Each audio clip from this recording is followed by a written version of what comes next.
Big Brother, mainstream media, government cover-ups. You want answers? Well, so does he. He's Alex Jones on the GCN Radio Network. And now, live from Austin, Texas, Alex Jones. Welcome to the Alex Jones Show. I'm David Knight here in Austin. Alex is joining us live, and he's going to be breaking down the news today, and we've got a lot happening today. We've got a couple of very important guests. One of them is an Atlanta businessman that you won't know, but you've heard this story before. Somebody being illegally arrested because they've got a handgun. In this particular case, he was arrested for loitering on his own property. His car was confiscated, and his handgun was taken even though he had a concealed carry permit, and it was suggested to him by local law enforcement that he had that. He'll be joining us on the show, as will Pastor James David Manning, because there's been a lot of talk about Obama as a dictator, and that's even being egged on by those on the left, urging him to use his executive power to just enact minimum wage reform, to ignore the immigration laws. So we see that happening over and over again. Alex? That's right, and I'm going to be here breaking it all down today with you, popping in with breaking news analysis there from the Infowars.com News Center.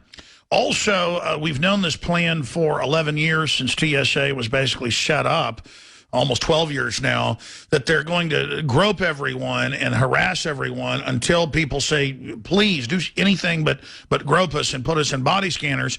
And now they're coming out with these, quote, smart tunnels, like smart growth and everything else, where they will biometrically scan you, and the pod doors lock when you come into the airport, when you go through the scanners, and then when you try to exit, these pod bay doors, like prison doors, like Italian bank doors. They have these in Italy where you go in and a door closes and then another door opens. They are putting these high-tech systems in with taxpayer money and then rolling out the previous TSA system onto the streets of America. And then they'll roll these armored doors out onto the streets with hardened checkpoints on the highways that they've already purchased thousands of. So this is a total takeover plan. I want to break that down. If folks go to drudgereport.com, it's the easiest place to find Paul Watson's article. It's red linked on the right-hand side of drudgereport.com. And again, it's up on prisonplanet.com, mirrored there as well, because Infowars.com does go down every once in a while, so we have the backup prisonplanet.com. It also has some news on the side, obviously, that is unique to prisonplanet.com.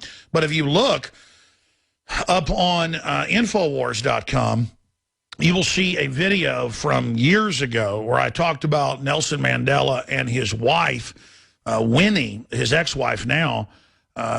He divorced her when he got out of prison, who is a monstrous person.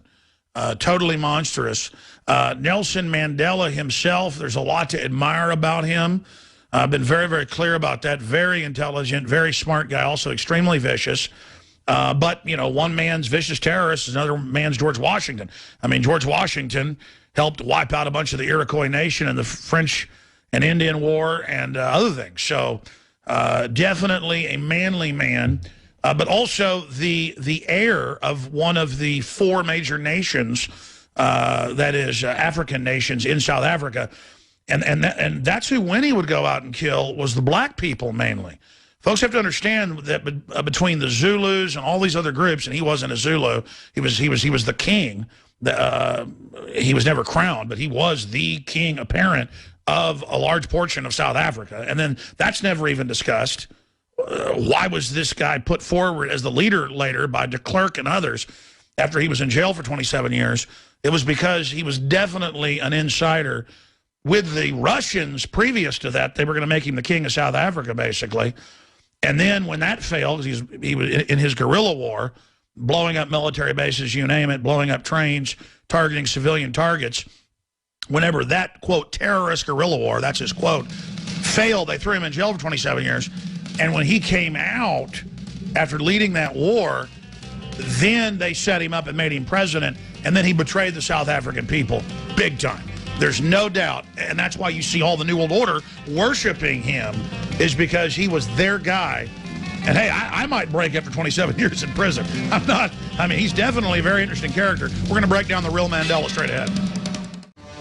Welcome back to the Alex Jones Show. I'm David Knight here in Austin. Alex is joining us on the road, and we're going to be joined Later in the program, with a couple of interviews, we've got a businessman out of Atlanta who was arrested on his own property.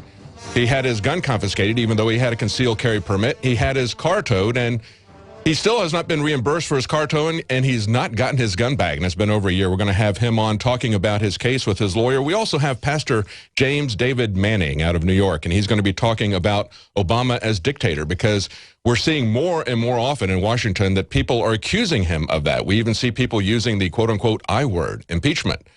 Well, that's long overdue, and we're going to be talking about exactly what he's doing and calls from the left for him to do even more executive orders, even more dictatorship. But right now we've got Alex on the line. Alex? That's right. I'm going to be hosting the entire 3 hours here with David at night, giving us breaking news and analysis today. Again, I'm here in East Texas for a funeral for my cousin who died, but I will be back Sunday in studio, Lord willing, 4 to 6 p.m. Central Standard Time with the Sunday broadcast as well. And, of course, there's Infowars Nightly News hosted by the great crew there, 7 o'clock Central. Now, we're going to cover a lot of news and information today. We're going to break down the entire waterfront on the economy, on very important police state developments, on huge developments where, as David Knight just pointed out, the authoritarians that camouflage themselves as the left are all over the news. And we have articles on this right now at Infowars.com, PrisonPlanet.com. It's now being picked up even by the Washington Post, and others have been saying, is Obama a dictator? Howard Dean came out and said, well, he is acting like a dictator, but maybe that's what we need. So again, create the crisis, offer the solution, which is more power, then things get worse, then offer the solution, more power, and then things get worse, offer the solution, more power. This is a classic communist tactic of problem, reaction, solution, of Cloward and Piven is one of the more modern examples from the 60s of official university studies and reports on how to bankrupt the country, how to get us onto welfare, make us dependent, and finally totally bankrupt the system to cover the re-education of the nation. Use that crisis to bring in total control, social unrest, and then out of the ensuing crises, only a centralized collective like government backed with corporations, and then using sports as propaganda to overlay their takeover message in sports messages. They found that's a way to unify people. So first they break things down, then they unify people through propaganda in sitcoms, dramas, movies, TV shows, education, sports mainly. That's their main tool. Nelson Mandela bragged that was their main tool, using sports as propaganda. And then finally rebuild the new society. And we're going to be going over all of that here today on this live Friday edition as we broadcast worldwide. We've also got huge new domestic police state news on the front of the TSA. Now, I'm going to break down from now until the bottom of the hour in some detail. Again, I'm on the road. If I was there at the office, I could have all these printed out and all the areas highlighted I wanted to cover. But I'll give kind of a gestalt of who Nelson Mandela really was and what he did in South Africa coming up in just a few minutes. And then at the bottom of the hour, Jakari Jackson is doing a report on this in the Nightly News tonight. He was the one that discovered this vicious new article in Esquire with an Army military officer saying, quote, yes, we will pry the guns from your cold, dead hands. And so David Knight and I will read over some of these quotes and cover that at the bottom of the hour. I have Don Salazar right now and Kurt Nimmo posting the article on Infowars.com so you can comment on it. Just a snippet of the first part of the article and some of the quotes. Then we will write a whole response article under that snippet. That's how I want that done, to respond to this. But the Pentagon's main mission now, not just internationally, but domestically, is to respond to indigenous groups that don't want to be taken over by the globalists, by the corporate New World Order. Our military is becoming a backup arm. It has been for a long time, but a pure backup arm of authoritarian takeover. And you've got West Point, you've got the Army War College, all of them training to, quote, fight the Tea Party gun owners, returning veterans, libertarians, anybody that isn't basically a communist or an elitist above that. Because, again, it's always big banks and power that funds communism and socialism and domestication at a low level.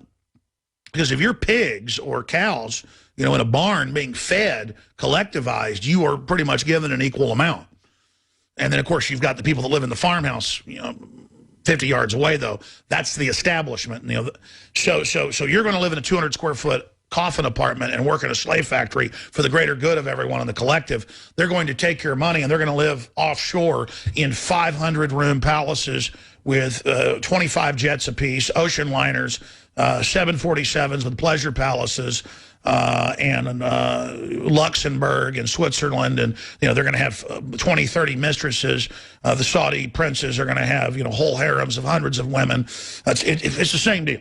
And, of course, they're all the ones promoting that we be socialized and that middle class not be able to have guns or family raise their children or own property, because this is what modern slavery is. And so we're going to be breaking that down coming up at the bottom of the hour with David Knight. But, David, give folks just a brief minute or two on the headline, who this guy is, and some of his quotes, a foreshadowing of what's coming up, because this is the mainlining of the culture where the American people are the enemy and will be disarmed by the military now under globalist control. Well, this guy, Alex, was a lieutenant colonel, and he taught history at West Point. And that's a very important position, because he's not just teaching them how to clean their rifle. He's shaping their worldview. And this is how he starts out the article. He says, "My job at the end of the day is about killing. I orchestrate violence. But my profession is about directed violence on behalf of the nation." But by that, what he really means is the government. That's what he sees as the nation. And he goes on to, yeah, exactly. He goes on to say he's got a program here about how he's going to limit guns to just smoothbore or rifle muzzle loading black powder muskets. But here's what he says in point number 2. "We will pry your gun from your cold, dead fingers, because I am willing to wait until you die, hopefully, of natural causes.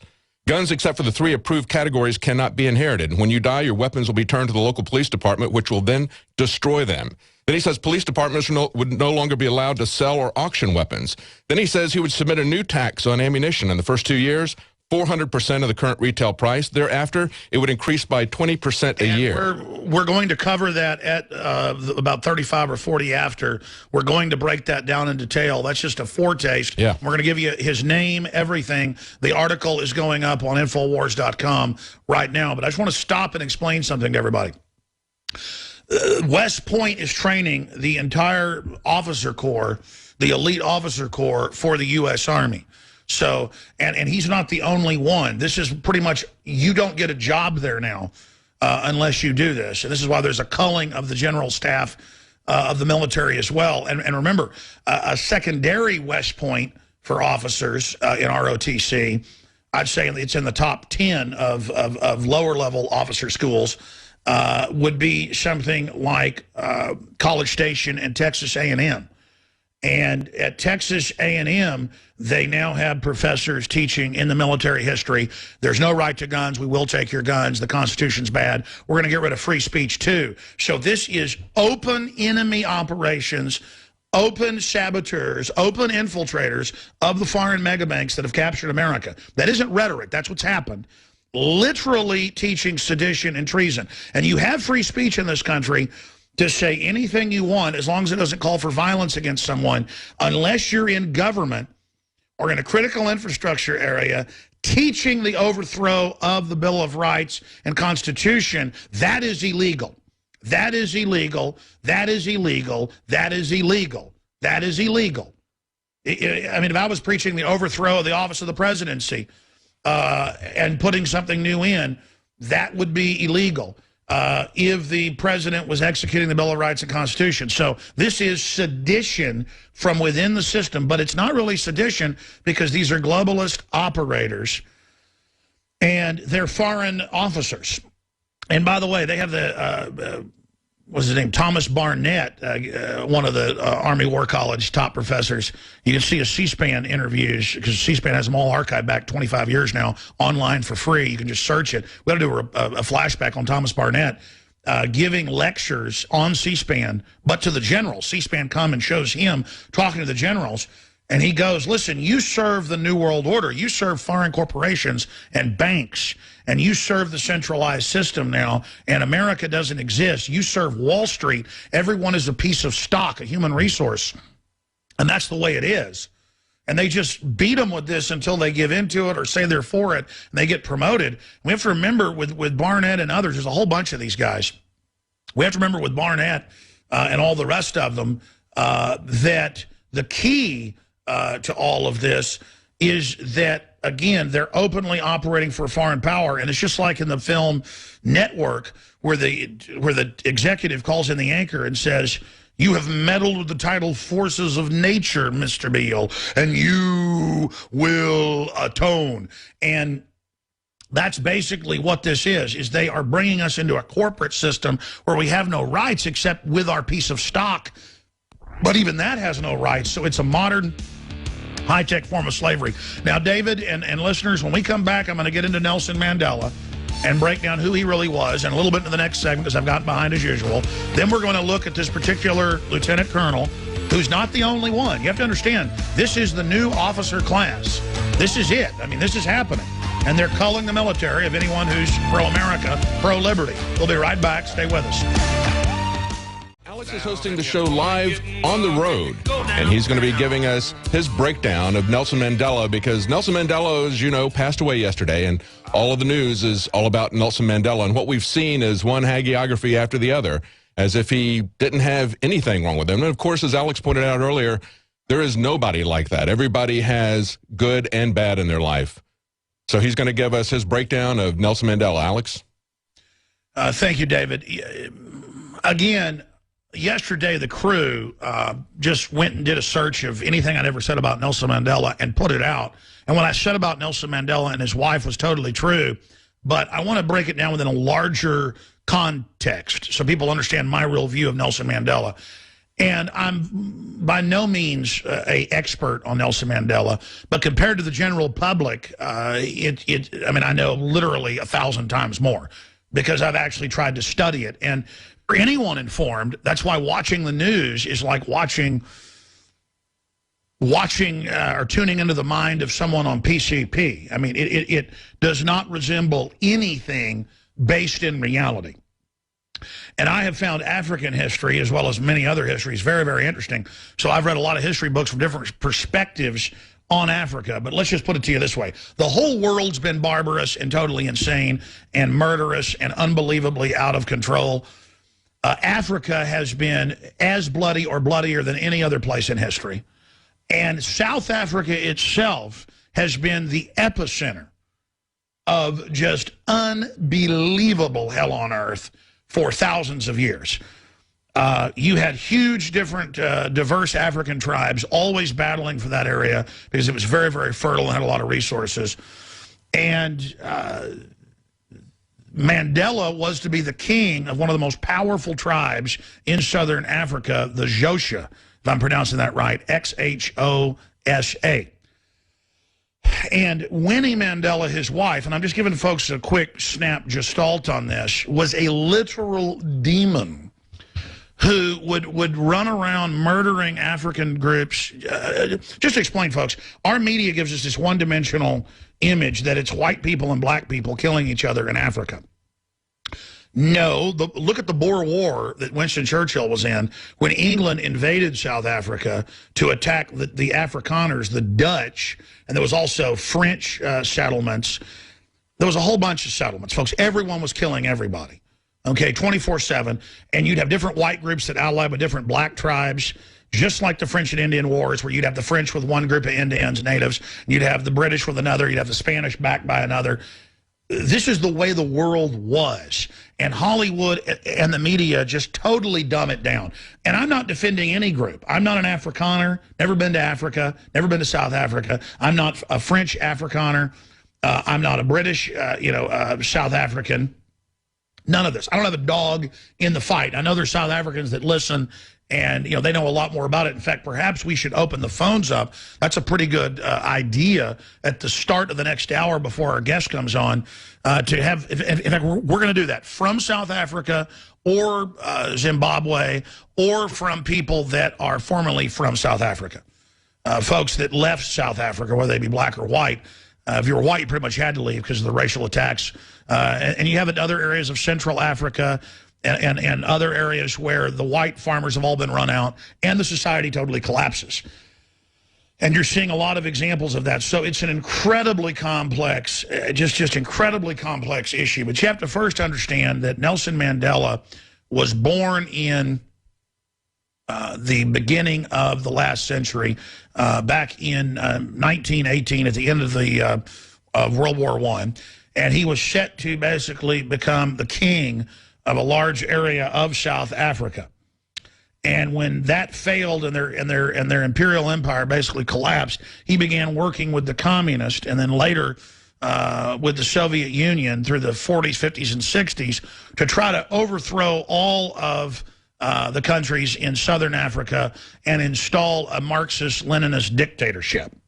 So you're replacing one tyranny with one. I got to say, there's pretty much nothing worse than a Marxist-Leninist or Stalinist state. Look at North Korea as a Stalinist state. I mean, there's nothing worse. Nothing worse. Okay, so my whole issue is they made it all this big cause celeb, and what you had is you had basically a bunch of rich Dutch people and French and British and others who were always fighting with each other. And the British elites basically came in, hyped up Hollywood, made a deal with the De Beers and the Oppenheimers, the owners of the diamond system, to come in and kick out some of the rich white people that were there and take it over. And then make things, I don't know, let's not exaggerate, 5 times worse for them. So they just traded one slavery for another, and that's what Nelson Mandela did. And we're going to explain it all. He didn't go with the commies. He went with James Baker and the Bushes, and that's the story of South Africa. We'll be right back to tell you all about it straight ahead. In understanding Nelson Mandela, you understand a key area of history, a nexus point that is South Africa, that has decided the destiny of the great continent of Africa, and hence the Middle East and the rest of the world into Central Asia, Eastern Europe, Western Europe. All of this is interconnected. And it's so frustrating to be doing research again to just double check my memory on South Africa and all the books and films and documentaries I've watched on the subject, to be looking at photos of British concentration camps. And if you go to Wikipedia, just type in Boer War, or Encyclopedia Britannica, type in Boer War or Boer War, B-O-E-R, wars. So there's actually a bunch of them, 2 big ones, about 10 small ones. The British did what they'd done all over the world. They put tens of thousands of whites, just pointing out there's nothing to do with Africans at that time, folks actually from Africa, put them in concentration camps to starve them to death. And if the crew can do that, if you just type in Boer War and then go to Wikipedia and then scroll down to the photos at the bottom, you can see children being starved to death. Looks just like Nazi Germany with the Jews. Now, why do I intersperse this? Because you have to understand that Nelson Mandela's father, the king of one of the major tribes, actually sided with the British in this and then later flipped sides. It's very complex. So the point is that Nelson Mandela couldn't be king of South Africa. I mean, no one ever says he was royalty. Again, the history they give, and you know how much I hate royalty, folks. I mean, it's nothing to do with him being black. I just really am disgusted by royalty. Now, he actually did some stuff on his own and had a lot of courage and was very smart. So I admire him from the perspective of being a very powerful individual. In fact, admire is not even the proper word. I respect him. I respect Adolf Hitler, even though I don't like Adolf Hitler. I respect Joseph Stalin or Mao Zedong. Now, I don't want to say that Mandela was a Hitler or a Mao. He doesn't come to that level. He's a more complex figure than that. I've really tried to figure out over the years, as I've done many people, who Nelson Mandela really was. But the point is, his wife is a would-be Hitler. That's why he probably divorced her. Winnie Mandela, who would personally torture people to death herself, mainly black folks, because it's mainly black folks down there. So everybody's fighting over resources. And so you got the tribes constantly killing each other. And if you go back to the Boer War and you look at it, because that's where this all starts, fought from 1880 to 1902. So over 22 years, these different wars. The Boer Wars, literally freedom wars, were two wars fought by the British Empire against the Afrikaners of two independent Boer republics, the Orange Free State, and then it goes into the other republics. So that's all it was a big fight over stuff. And that's why elites always want to disarm people. Whether the Boers, whether the Afrikaners were good guys or not, whether the British Empire was the good guys, nobody was probably the good guys. The point here is it's all from your perspective, but that's why the British Empire wants their subjects disarmed, because then they don't have to fight you when they enslave you. And we can put on screen the tens of thousands of people in concentration camps, that's where Hitler got it, was from the British, who first used it in the Revolutionary War here in the United States when they were colonies. That was invented in America for use against whites. Then it was deployed against Indians, the reservation system after it. The British government, the British New World Order, invented this. Let's just get this straight. Now, the British government comes along in the 70s and hires, I'm oversimplifying this, Hollywood, to basically put movies out showing white people torturing and killing black people all day so that they could come into South Africa politically, unseat it, get Nelson Mandela out of prison, set him up to be the leader, 27 years in terrible conditions. He definitely turned. And then he basically sold out South Africa, and it's conservatively, depending on the numbers you see, 5 times worse than it was. Mass killing everywhere. Blacks murdering blacks in mass. And the media just totally covers it up. They've run off almost all the whites. The whites that live there live in these high-security compounds with other rich blacks in places like Johannesburg. Has one of the highest crime rates in the world because they've taken the citizens' guns. And it's total political correctness and basically a Soviet model of race war in slow motion of what they want to do in Europe and the United States. So the South African model by the Oppenheimers and by De Beers, their front company. I mean, it's the same thing. Cecil Rhodes and De Beers wanted to take over South Africa in 1880, so they came in when the diamonds got discovered and gold and all this. That's all this is. And someone who knows history, it's so frustrating to sit here and to watch this and to sit here and see this unfold and to know what's really going on and to know what Nelson Mandela did and how he used sports, quote, to get everybody to be racially friends. That's not what really happened. And it's just all a lie. And they just go, oh, my gosh, he's like Jesus. He's the greatest man who ever lived. And it's just like a total fraud. He's an African royal, and the globalists only deal with other royals, and they basically...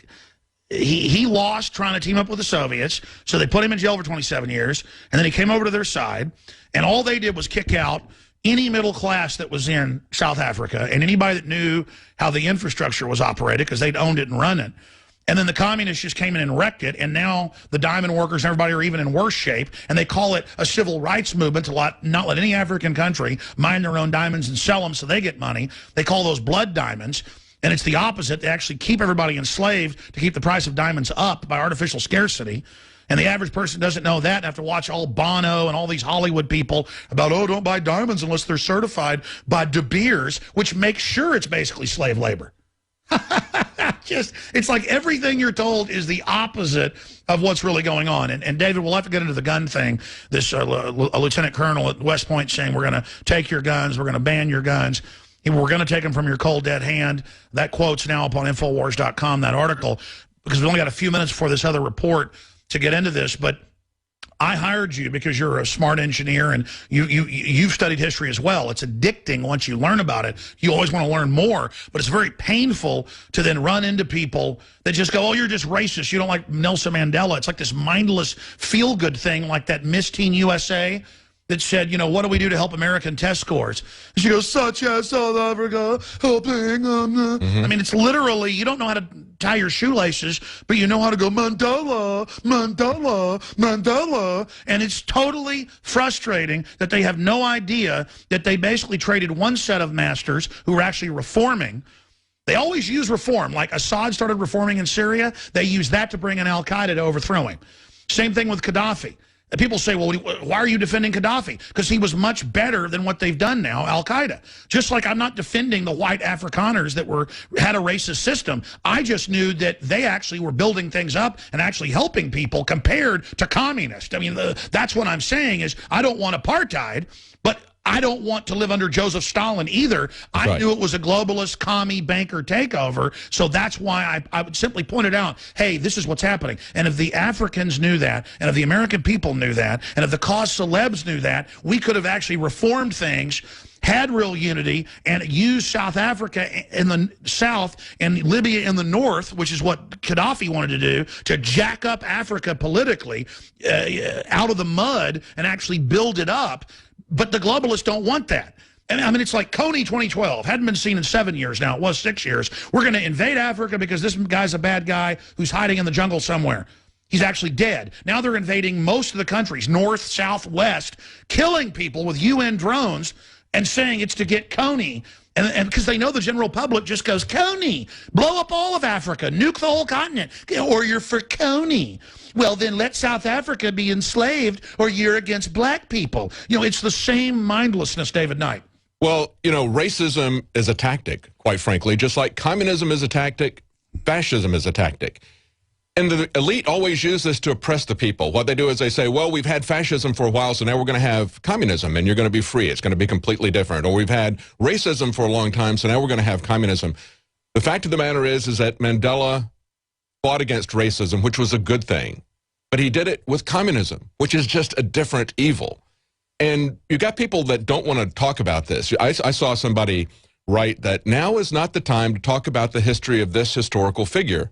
Well, the reality is that they are talking about this historical figure. They're making him into a saint. And if you ignore both the warts as well as what he did well, then you're not going to really get an accurate picture of it. And once they make him into a saint, then nobody will be able to talk about him without being tagged as a racist. And as we see in this country, racism is a tactic for the ruling elite.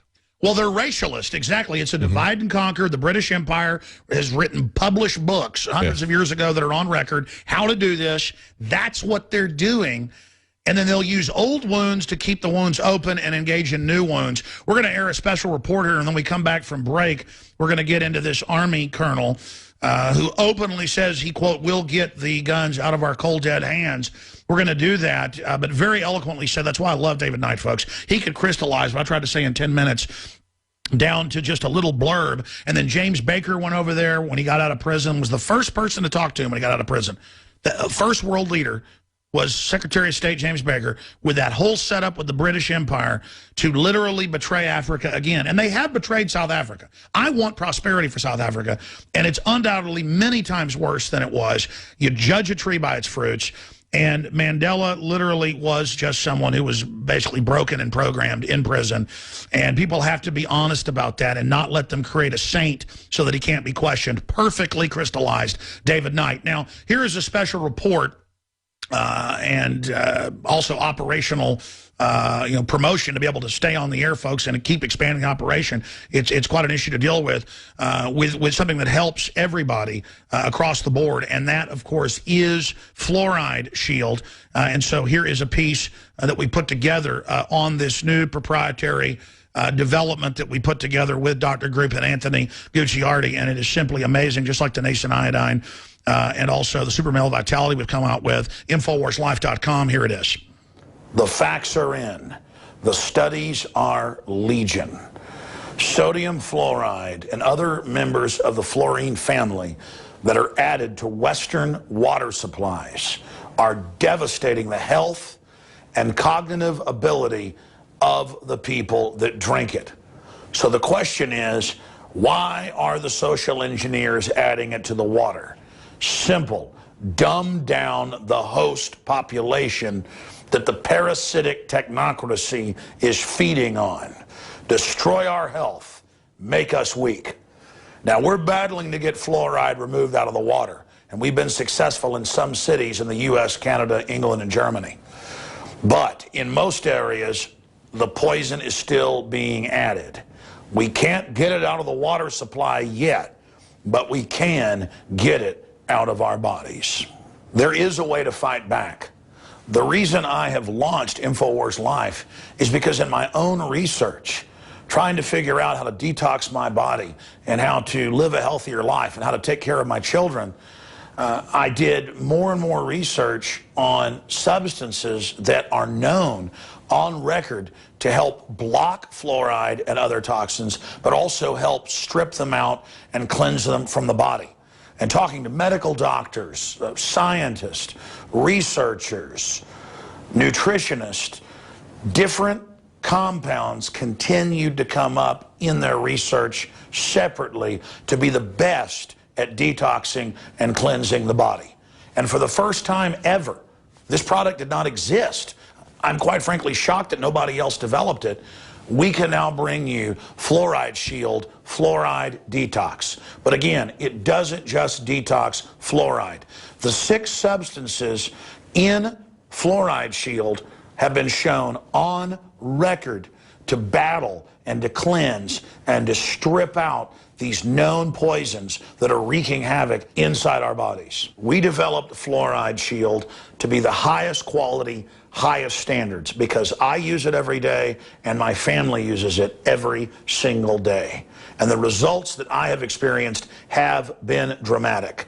Let's take a closer look at the ingredients that make up this special proprietary formula. Tamarind has been celebrated for its ability to immobilize toxic fluoride residues, while zeolites have a long history of attracting and holding toxic compounds. Enter fulvic acid, an excellent cleansing agent that was included in the formula to displace fluoride from key areas of the body. Then we added the highest quality shilajit, a rare compound that is collected from the high mountains of the Himalayas and that has been used for thousands of years by Tibetans to cleanse the body. We topped it all off with the powerhouse herb cilantro that is intended to mobilize fluoride and other dangerous compounds for removal from the body. And the final touch to energize this formula is our proprietary nascent iodine. The ingredients in Fluoride Shield were carefully selected from thousands upon thousands of herbs, minerals, and nutrients. Whatever you do, it's imperative to go to InfoWarsLife.com and read our entire informational write-up on Fluoride Shield. Because these compounds don't just strip the body of unwanted fluoride. It targets mercury and a whole other list. And the documentation is at InfoWarsLife.com. And as always, consult your physician as well because that is important. And finally, Fluoride Shield, Survival Shield, and all the products at InfoWarsLife.com grew out of my quest to try to find the very best compounds from God's cornucopia to protect myself and my family. And from our research, I believe we are bringing you the best, highest quality products. And you have that commitment from Alex Jones and the entire Infowars crew. Because these products are also helping fund our First Amendment operation, the radio, the TV, the magazine, the films that reach tens of millions of people a week. We're not funded by the globalists. We don't get taxpayer money like NPR or MSNBC with stimulus money. We are funded by our sponsors and our listeners who support us. So from the bottom of my heart to all of the Infowars family, thank you for your support and your continued support. Because of your support, we have been able to change history together. All right, folks, we are back live. We're going to break in 1 minute, and we're going to come back and break down this traitorous Army colonel at West Point teaching the new officer corps that the Second Amendment does not exist and that our guns will be taken. And the rest of the West Point training, it's in Forbes and Washington Times and Associated Press. They're training to confiscate our guns. One more thought on Nelson Mandela. This is what frustrates me so much. You got 4 big tribes, dozens of other little tribes, all killing each other constantly. If you're not part of that tribe, they literally will kill you. Now, Mandela tried to unify that, and that was a positive thing. But it's the same thing. That's what, it's not even racism, it's tribalism. Just like the whites wouldn't let you in their club if you weren't Dutch, or then you had French that were only in their club that were white. This is tribalism, and under political correctness, they're not trying to get rid of it. They're trying to stir it up, is what I'm getting at. One reason I've read so many books about it is it's so entertaining. I mean, it's like reading histories of the West. It was like America, and that all these poor people from all over the world, including India, including the Middle East, not just Anglos, other Africans would try to get there and get off ships at the Horn of Africa, or down there in southern Africa. I forget what I guess they call it the Cape. And the point is, the Horn's up in Somalia, the Cape. I'm again going through all this history just from background, but yes, the Cape of Good Hope and Cape Town. And then you had the British basically able to grab the south, the central, and the far eastern piece, but then there were only two little pieces that were kept by the Dutch, the French, and others. And again, they all hated each other even more than the blacks, because that tribally was their tribal warfare. And then you had the blacks all hating each other even more than the whites. And it's just so frustrating. It's all the exact same type of human behavior, tribalism. And tribalism is why Africa has always had so many problems, is because they always engage in tribal warfare. Well, every other culture's done that as well. And then that's the argument for empire. It comes in and stops the tribalism. The problem is these empires then keep tribalism going to keep everyone under control with the empire. And then this is a predatory New World Order empire that wants us all disarmed, all disowned of property, all disowned of rights. So the New World Order is a new corporate colonialism that is anti-free market, anti-individual, and is colonizing the mind. Now, I'm done. I'm done talking about it. It's just that I'm just thinking about how insane South Africa has been. I mean, the wars there make anything in the U.S. look like a joke, folks. And I want to talk to folks who are Dutch Afrikaners, French Afrikaners, black Afrikaners, Zulus. If you're part of Mandela's tribe, I'm not attacking you because I'm not worshiping Mandela. I mean, it's just so frustrating, all this tribal warfare stuff, where I point out the West brought in Muslims to attack the Serbs. The Serbs fought back. They called it ethnic cleansing. And then the West came in and bombed the country and gave Albania a third of Serbia. I'm not Albanian. I'm not Serb. I just know the New World Order is going in and destroying nation states, and that's why I'm frustrated. And let's finish up with South Africa. We'll get into this traitorous professor later in the next hour, because I think we've run out of time here, David Knight. But other points on what I just said. Well, you're absolutely right, Alex, and we've got tribes here in the U.S. We've got a tribe of Republicans and Democrats. It's one of the reasons why the founders opposed partisan politics, because they knew that it would be used to divide and to conquer. They said it would cause tribalism. Absolutely. And so what's important is about the individual, and it's about individual rights. And that's essentially what's going on with this debate that got drug up again by this West Point instructor, former West Point instructor. He's taking a collectivist, statist view of the Second Amendment. Not that it's about individual rights, not that it's about establishing the right of the people to keep and bear arms. It's the right of the state, which is the super elite royal tribe. Exactly. And their ideas are what we must adopt in collectivism. That's slavery. Exactly. So everything is about divide and conquer. Everything is about breaking us into competing groups. Sports reinforce that. You're talking about the boycotting of the NFL. I mean, team sports are really about getting people back into this tribalistic mindset. And they can easily then transfer that into the political realm, because people are much more interested in watching a sports pageant. But once you get into this them versus us type of mentality, it's very easy to do that. That's what we saw happening there. And as I pointed out before, communism does not mitigate racism. You know, it's not a way to substitute one for the other. It's just a different kind of control technique. Well, and then they use getting rid of racism as a way to reaffirm the differences and then selectively enforce it. But it's just like the Ford versus Chevy, where it shows the little character urinating on the symbol. People get in fights over, I like Ford, I like Chevy, I like Dodge. It's they have no culture. It's like Cowboys versus the 49ers. It's just it's a fake culture.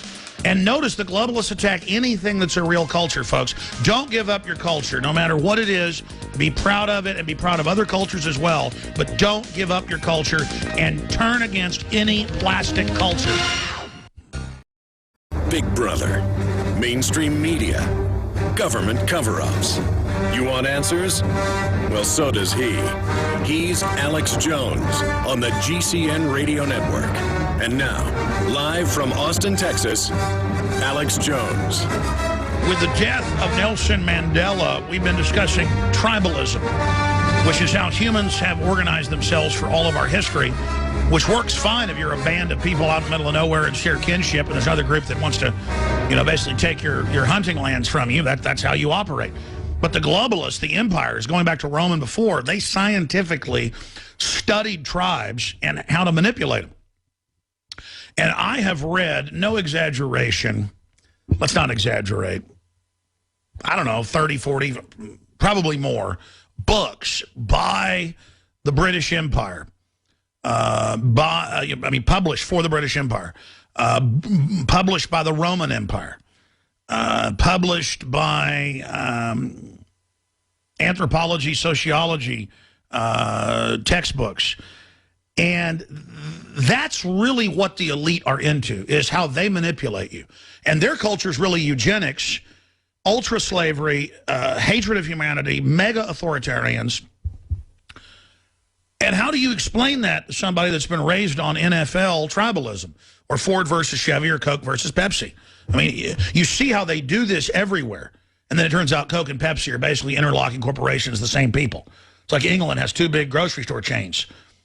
And it turns out they're owned by the same people. And it's just, we're literally under a colonization of the mind. I want to free people's mind because I think everybody's beautiful and great and has interesting attributes. The problem is once someone's bought into collectivism and has been programmed by tribalism, it doesn't matter if you individually don't hate them. They hate you because of your color. And even if you try to talk them out of it, they think they have power over you now in political correctness. If you're one of the chosen bad groups, just reverse racism, I'm the bad white person. And then there's no way to deprogram most of those folks because the social engineers have done this for so long. This is their identity. Their culture is being racially upset with the social race pimps, the race hustlers, reaffirming on top and manipulating the entire program.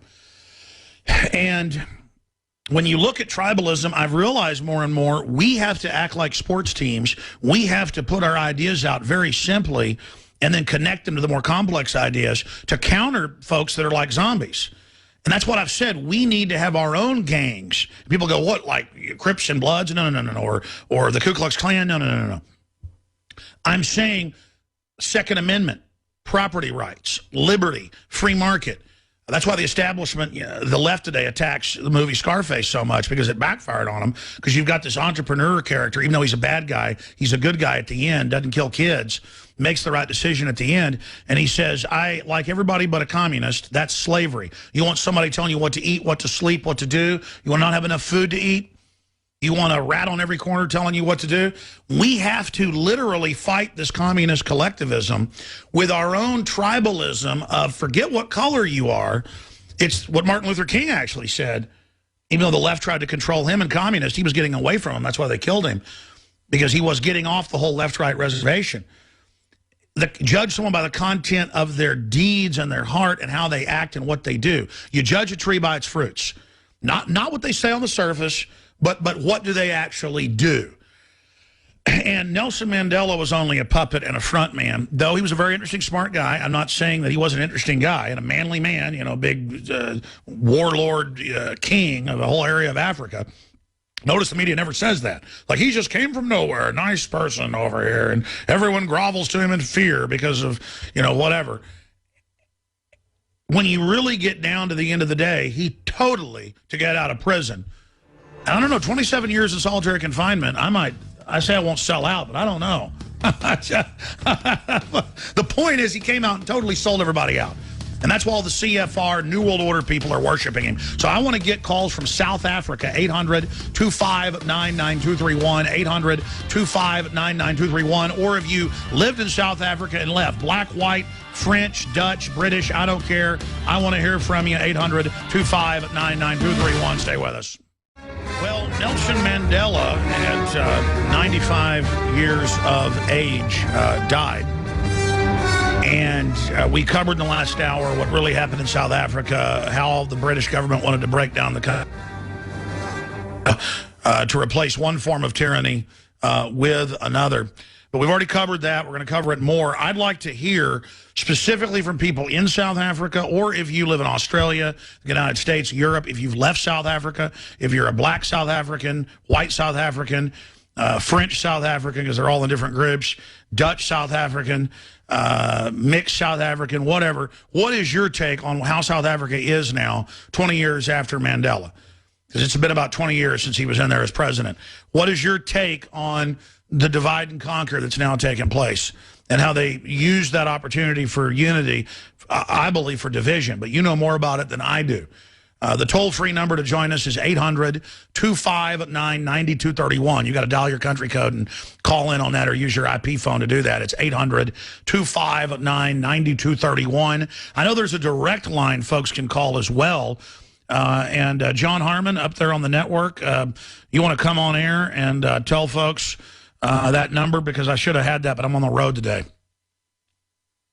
Sure, that number is 1, or the international number would be 00 and then 1 and then 651-695-7755. Those are for international callers. And you're on air right now, right? Yes, sir. Okay, good, because I'm in East Texas from a funeral. They're in Austin at the Infowars News Center, and then you're in Minnesota. And thank you very much, John Harmon. And again, give that number out one more time. That's 001-651-695-7755. All right, we should get John Harmon on air more often. So please call in. We'd like to hear from you, whether you're an expatriate or whether you're visiting the United States or whether you're listening on the internet. I know we get calls routinely from South Africa. I know it's caused quite a stir when I've been on South African radio shows. And they've actually had the government try to tell them not to have me back on anymore. I mean, that's the type of tyranny now that's going on there. So they've replaced one form of oppression with another. And it's statistically much worse, as folks said it would be. See, you're like, what, are you for apartheid? No. I'm saying the globalists are even more evil than this on record. And they are going to want to totally oppress everybody and social engineer them. It's like the Borg versus, you know, some good old boys who actually want prosperity. And again, we need tribalism of liberty, not tribalism of race or even religion, because, you know, we got a black fellow from Georgia coming on who had a gun at his own business, and people complained. So the cops said, well, why don't you get a concealed carry? So he got that, and they came and arrested him and haven't given him his gun back or any of it, and a bunch of other stuff. And see, I'm as offended if it was a black person, a white person, or whatever. In fact, I never even, when I first heard about it on the radio, I didn't think, is it a black person, is it a white person? I just thought if somebody having their rights violated. It's like that lady, that black lady that got scared at the checkpoint, and so they chased her down and killed her. I immediately came on and said, this is the tyranny of Washington and the paranoia of terrorism and this police state. And I literally saw YouTube comments, and I showed them on air, and comments on Infowars saying she was driving a nice car. You're just mad that some white lady got killed. Because that was right during the Trayvon Martin thing, or at the end of it. People were so racially charged up. And then when it turned out she was a black lady, I had such an outpouring of liberal blacks then loving me, like I defended a black lady. I didn't even think, what color is this woman? They just killed some woman in front of her kid who was unarmed. I just don't get it. I mean, you know, you bleed red, I'm for you. And it's so frustrating to see the people. Anyways, I'm ranting. 800-259-9231. We want to hear from folks with their take on South Africa. If you live there, or even if you visited, or if you're a historian, your take on it. I see a lot of callers coming in, Jim in Texas and others who lived in South Africa. But we've got some other news we've got to hit on two different fronts. And DrudgeReport.com has a red link to our article about thumb scanning in these prison tunnels that lock you in at the airport. Those are going into more airports. That's an incredible story we've got to cover. But this West Point traitor, this globalist operative in Esquire saying, you know, the military will get our guns, break down this information. Well, you know, Alex, what he was writing his essay in Esquire essentially about was a 2010 Supreme Court decision, Heller versus D.C. Now, that was a Supreme Court decision that established as according to a 5-4 decision, that the Second Amendment is about an individual right. And of course, that's really the crux of the debate. People on the authoritarian left have tried to portray this as something that is a right that belongs to government. And that's the tack that this guy, who was a West Point history instructor, that's the tack that he's taking throughout his entire article. He says, my job at the end of the day is about killing, and I orchestrate violence, but my profession is about directed violence on behalf of the nation. You see, the way that he defines the nation is the federal government, not the individual people. And to say that the Bill of Rights, especially the Second Amendment, is about establishing powers for the government is just amazingly an amazing lie, because the entire 10 Bill of Rights was about individual rights. And then they summed it up with the 10th Amendment and said, oh, no, by the way, if we haven't given anything specifically to the government, it's still reserved to the people and to the individual states. And by the way, the Violence Policy Center 13 years ago, in the front page of the Dallas, the Austin American Statesman, whenever we caught bribery at the Capitol, they literally in the paper quoted the head of the Violence Policy Center, and he said, it doesn't matter what Mr. Jones does. He's going to die, and with him, his Second Amendment. We've got your kids in the schools. And then here's this West Point professor, she's in the article, because I see it on Infowars.com, saying, doesn't matter, we're going to get your guns anyways, but for sure when you die. And so it is about killing a culture, and it's so sick that this guy shows Marxist training when they say, we've got your kids. And I can't believe we just turn our kids over to these people.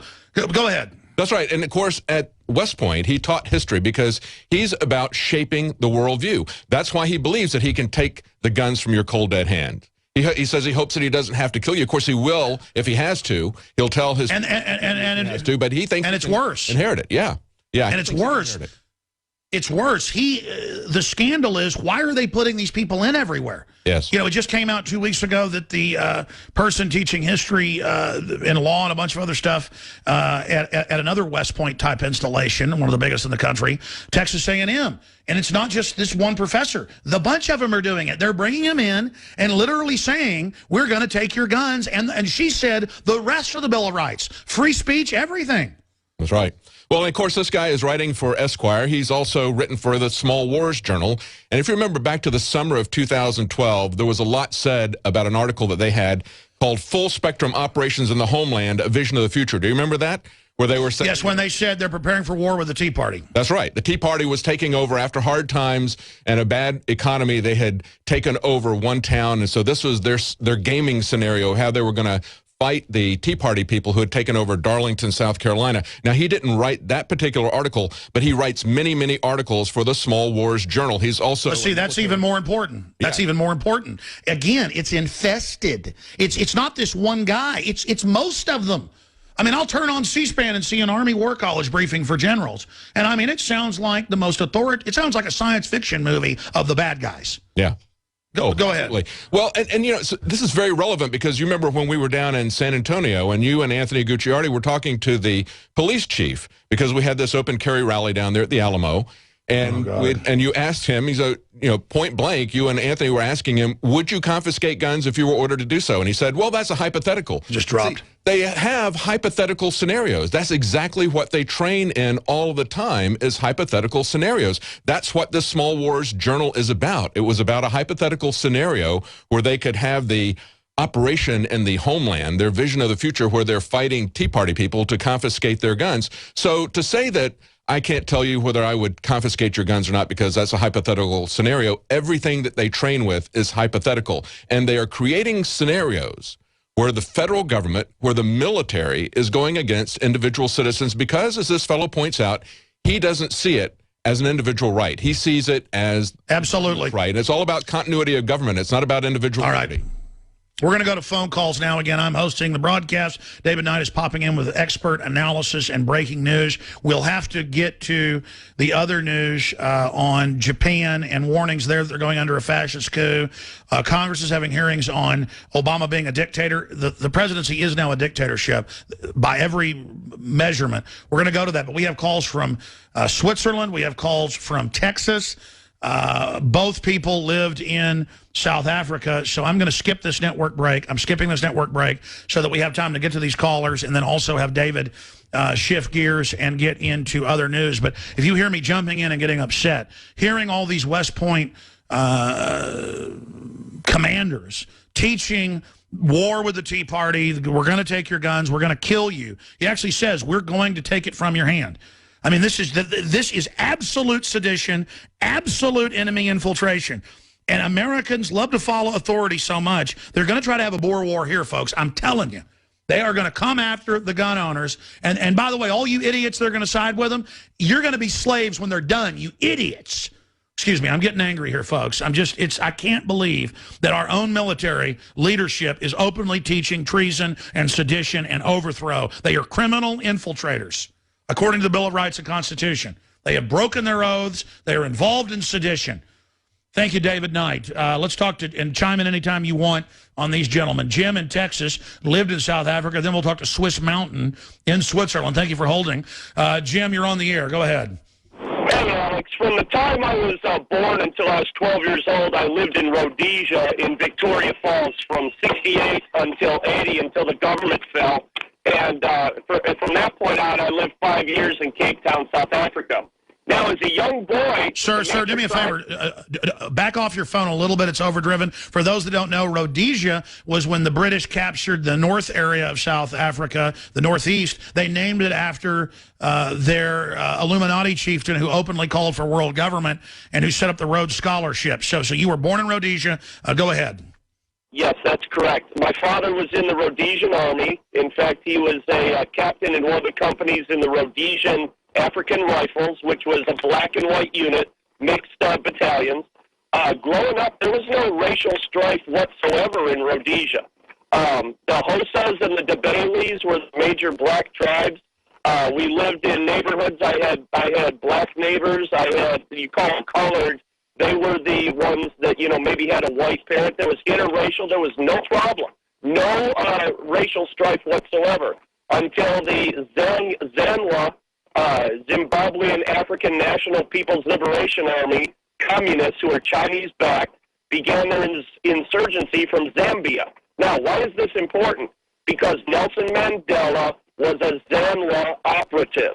They were the ones who set him up. Winnie Mandela and her little soccer boys, that they called them, were a bunch of little terrorists that would go around killing members of the Zulus and the Dabalis in South Africa that did not support their communist attitudes. Now, when after Rhodesia fell in 1980, my family, my father and my mother and my brothers and sisters and I moved to Cape Town, which is the English-speaking area, the British versus the Dutch area of South Africa, and my father became a policeman. What Mandela and his ilk would do is terrorize. They were cowards, Alex. They wouldn't attack the policemen in the police stations. They would kidnap and torture and terrorize the family members of the policemen. And when I hear people exclaiming how wonderful Nelson, and especially that evil woman, Winnie Mandela, when they are singing their praises, they wouldn't feel the same way if they would have had a family member, usually innocent children, coming home from the private schools that we were forced to go to. They would kidnap the children of police officers and set them on fire. These are 5- and 6-year-old little children that Winnie Mandela and Nelson Mandela and the other ZANLA terrorists used to torture and kill. And by the way, you point that out. I mean, of course he was part of that group. He was to be the king of that particular tribe. And notice they never even point that out. And that, again, they went around murdering other tribes of blacks that didn't want to be communist. You're absolutely right. That's mainline history. You lived it. And it's just crazy to sit there and see none of that on the news, and they are sanctifying him like he is the Saint Mary or something. I mean, I have never seen anything like it. What is it like for you living in the United States now? I guess you're a U.S. citizen now. It sounds like it. I can't even, hear your South African accent. What is it like to see people who I guarantee you can't even find South Africa on a map? I guarantee I would argue with you and call you a racist if you didn't literally put a tire around your child's head and burn that white devil for Mandela. Will you not kill your children now, sir, to show you're not racist? There you go. Absolutely. And you can look at the Zulu tribes, which were very anti-Mandela. The Zulus were criticized for being part of the apartheid government. when in fact they were just very decent people. The Zulus never have been terrorists. The Zulus never have had any allegations of murdering white children or black children or anything. The Zulus are they have a very strong political... they had a warrior code. They had a warrior, like a chivalry, like knights. Exactly, and the Zulus did not care for any of the communists at all, and even the Zulu chiefs would denounce Mandela publicly because of the methods he would use to try and end apartheid. All apartheid was, as you correctly stated, Alex, was the white tribe trying to maintain itself against the other black tribes. The blacks in South Africa, even to this day, are very tribal, and then they would criticize the whites, which are referred to as Europeans in Africa. White Africans are referred to as Europeans, even though I've never been to Europe. For us, for being tribal ourselves, we would be criticized while they would maintain their tribalism. So the Zulus were good. The communists, the Baileys and Hosas were not very good. They were terrorists. They were murderers. They were insurgents backed by the communist Chinese. And Nelson Mandela, now that he's dead, I hope he rots in hell and suffers pain for eternity for what he and Winnie Mandela did to innocent people. All right, well, that's from somebody that lived it, and I'd love to hear from any, other South Africans, black South Africans. I don't care. All I know is I've studied it, and yeah, the Russians, the Chinese, on record, would go into African countries where there were basically no whites north of there, and would just kill everybody. I mean, it's like, well, when the Soviets kill Africans, it's loving and cutesy cute. And it's just, now look at South Africa, folks. It is a hell hole of communism now. But our media, you'd never know it. You would never know what South Africa's like now because the foreign banks came in, the British Empire came in, they finally conquered it with political correctness. And I just wish that everybody would have worked together. I know they tried to with the Zulus to actually get real liberty and try to unify. But then once Mandela, he unified them around communism with sports. And then would, this soccer team or the rugby team went and met with him, and it was a white team, and then, they're all friends now. That was just for outside consumption, from what I've read. Let's talk to Swiss Mountain, who lived in South Africa. What is your take on all this and what the last caller said, Swiss Mountain? Hi, Alex. It's nice to talk to you. Well, I think the previous caller romanticizes the Zulu nation a bit, even though I did vote for the Inkatha Freedom Party in the 94 elections. But, I mean, that election in itself is completely rigged. I just wanted to sort of mention a lesser-known point that P.W. Botha, before he went out, he was actually starting to move South Africa towards a system of the cantons as we have it in Switzerland or as you have the states in America. And I think that's one of the reasons why they took him out so quickly, why F.W. de Klerk just completely usurped the National Party back then and started working with Mandela to bring in the coalition government, which eventually led to ANC rule.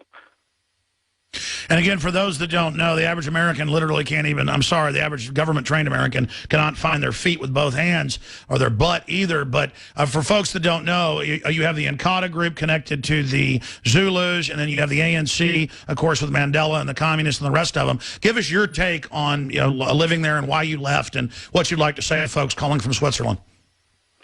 Well, I mean, I left because it just got to the point where I wasn't safe anymore.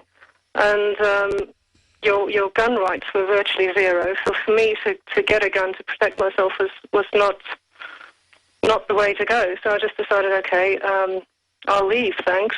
The other reason why I left was because there was so much killing, and I'm not just talking killing where they go and they shoot somebody. They torture people. They torture people in the most horrendous psychopathic ways before they finally let them die.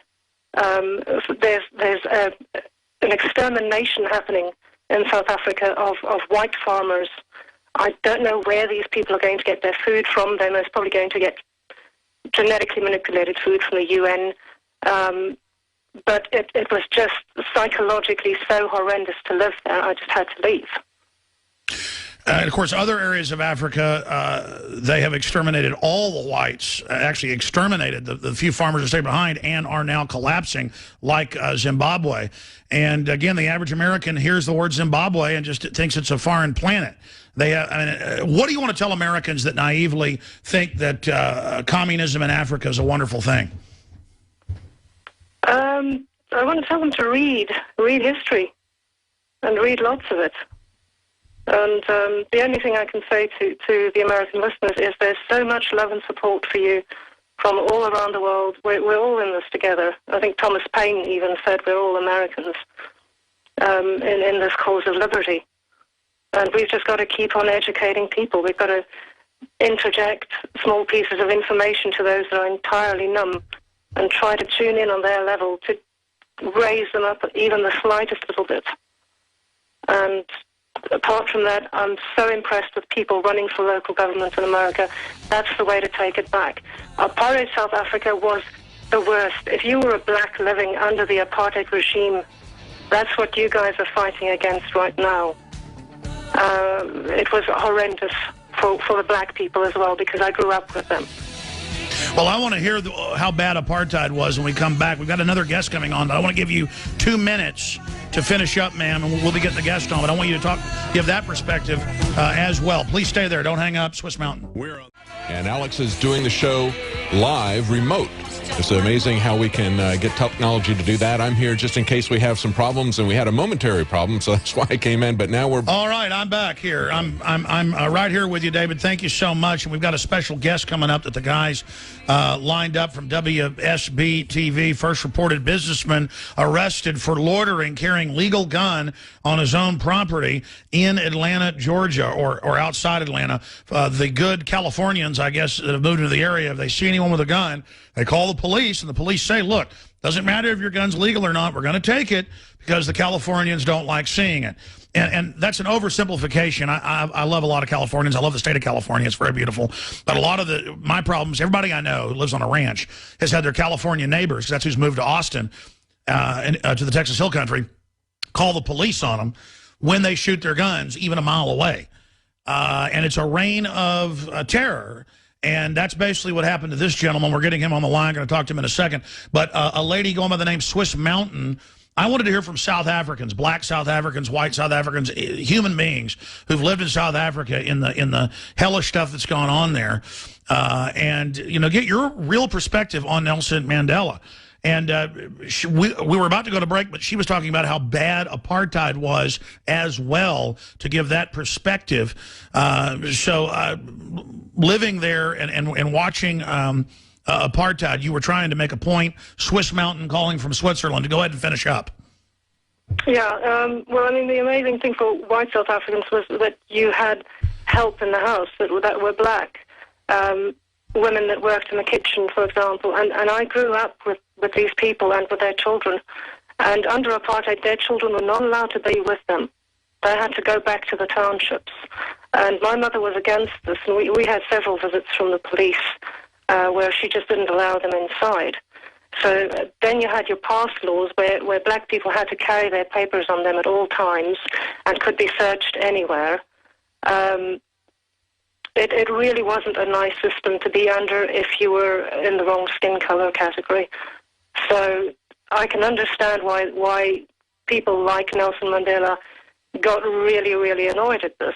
I don't agree with his methods in the least, nor do I agree with Umkhonto we Sizwe or any of those organizations that they started up. I mean, they also had their fair share of child soldiers and misery that they spread. But the fact of the matter is you can't really have a libertarian system there, because every single African tribe in South Africa has a hierarchy that's based on monarchy. So they know nothing else. And it's going to take a hell of a long time for them to start grasping individual rights and life beyond a chieftainship that has a monarchy above it. Well, that's what I was pointing out, is that they basically broke Mandela regardless. In 27 years in prison, he was going to be the king of one of the major tribes. The media never points out that he's royalty. I mean, over large areas. This is not like some local chief. It was like actual royalty, and very brutal. And then they bring him in, and then He claims there's all this unity. It's just absolutely trading out one group of controllers for another. And from all the South Africans I've talked to, black, white, doesn't matter, they say South Africa has gotten innumerably worse. Has that been your experience, or is that not true? Absolutely. It's gone from bad to worse. If you ask black people today, they say, please bring back apartheid, because it was just so much better for us. So even though it was horrible, yeah. Sorry, go ahead. No, everybody says they had work, they had livelihood. You know, it was just, that's the great big irony of it, is because now you've got the system of the ANC in power that is so oligarchic in their own right. Of course, they're coupled with the New World Order, make no mistake. There's a lot of little minions there in the ANC government that have a business with a higher agenda. For example, chipping babies. They want to start chipping babies in hospitals in Johannesburg, I think. They want to put e-tags on your car if you want to drive on the highway. All of these Amazing. things. Well, we're going to have to open the phones up again when I get back to Austin soon, and open the phones up for folks to call in from South Africa and also other regions, because the great thing is we have so many listeners around the world. We can get a real perspective from people. So God bless you, Swiss Mountain, for calling in. And that's what I love about our listeners. These are real thinkers. It's not Mandela good or Mandela bad. It's not, it's much deeper of like what's really going on, what's really happening. Because the West didn't go in and get rid of apartheid to help South Africa. They went in so they could absolutely strip any laws out and make everybody slaves. And that's my point is, and then we're going to our guest. Take what just happened in Ukraine. Ukraine voted to not enter the European Union, even though they'd wanted to for a decade. And the EU was ready to bring them in, because they've seen that the EU is actually there to loot countries and literally steal everybody's pension funds, which they've done in Greece and Spain and Portugal and everywhere else, because the documents came out. That's what it was set up for. So then they're like, oh, you're run by Russia now. Well, no, I don't think Ukraine should be under Russia, or it should be under the EU. It should be under the people of Ukraine. It's the same deal.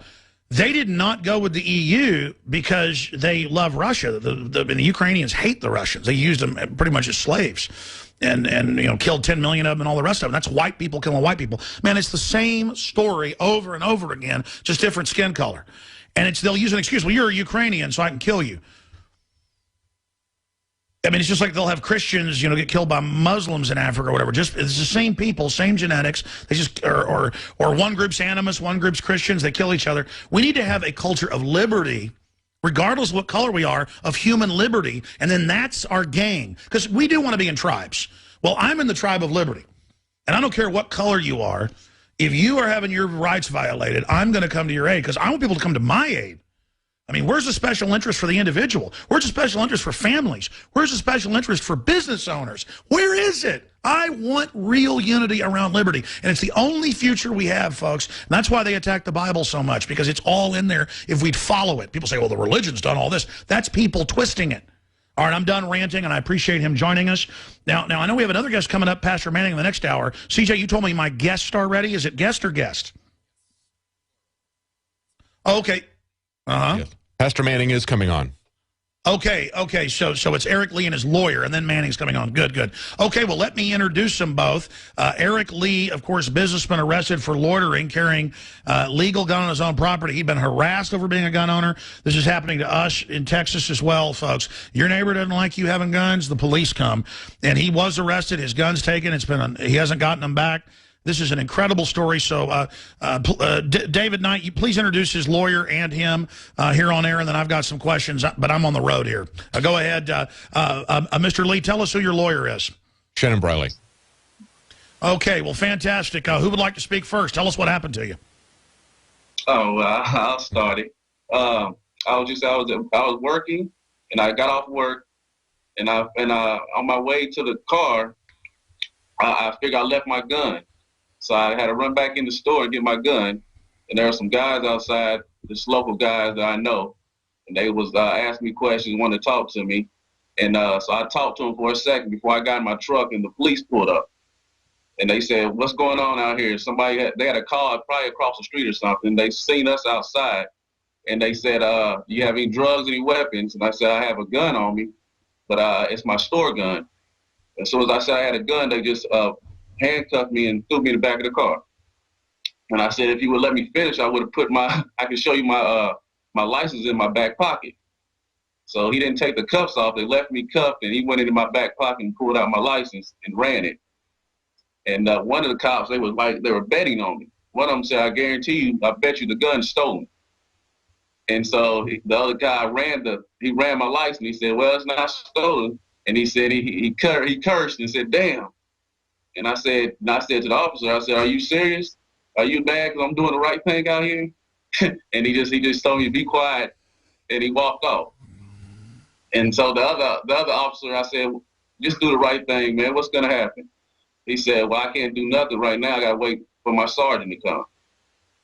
And so his sergeant finally came with probably like 6 more police officers, and they told me they came. My gun was registered, but it came up as a different caliber gun, but my numbers matched. And I said, "Well, I didn't put the thing in the system. I got all my records right here." And he said, "Well, we can't figure it out, so just take them to jail and we'll let the courts figure it out." And that's what happened. And I want to get into what else happened to you and not getting the guns back. But here's the deal, and I know the Georgia laws as well. And I know we have your lawyer, Shannon Briley, who I'm very excited to know that we were able to get on. The guys that sent me the list, I'd overlooked it, so I apologize for that.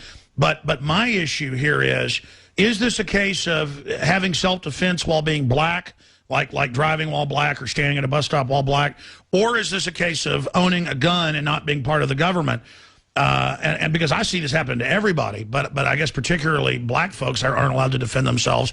I know in Chicago and D.C. it seems to be cities with a lot of black folks where they deny people the Second Amendment, so only the criminals have it. My issue is you could have had a gun anyways as a business owner on your own property or in your car under Georgia law. It's just like Texas law. They are now arresting people in Texas and other areas who will have a rifle on the back of your truck that's totally legal. They just say, "I'm going to go ahead and take you in anyways." And then, as Ammo Land reported, you have to spend more on lawyers to get your gun back than what it's worth. And so this is really a criminal authoritarian action. So tell folks what else happened once you went to jail. Your lawyer, Shannon Briley, jump in any time to tell us where this is going. But, I mean, this is basically a kidnapping. It's official oppression. But because the police are doing it, I guess it's okay according to them. And then what happened next was they went in and took me to jail. They towed my car, and I had to bond out of jail and then pay money to get my car back out. And that's about it on that. And then I had to call. I went to court, and the judge and everybody apologized and said I shouldn't be here. They're sorry that I had to go through that, and they just dropped all the charges.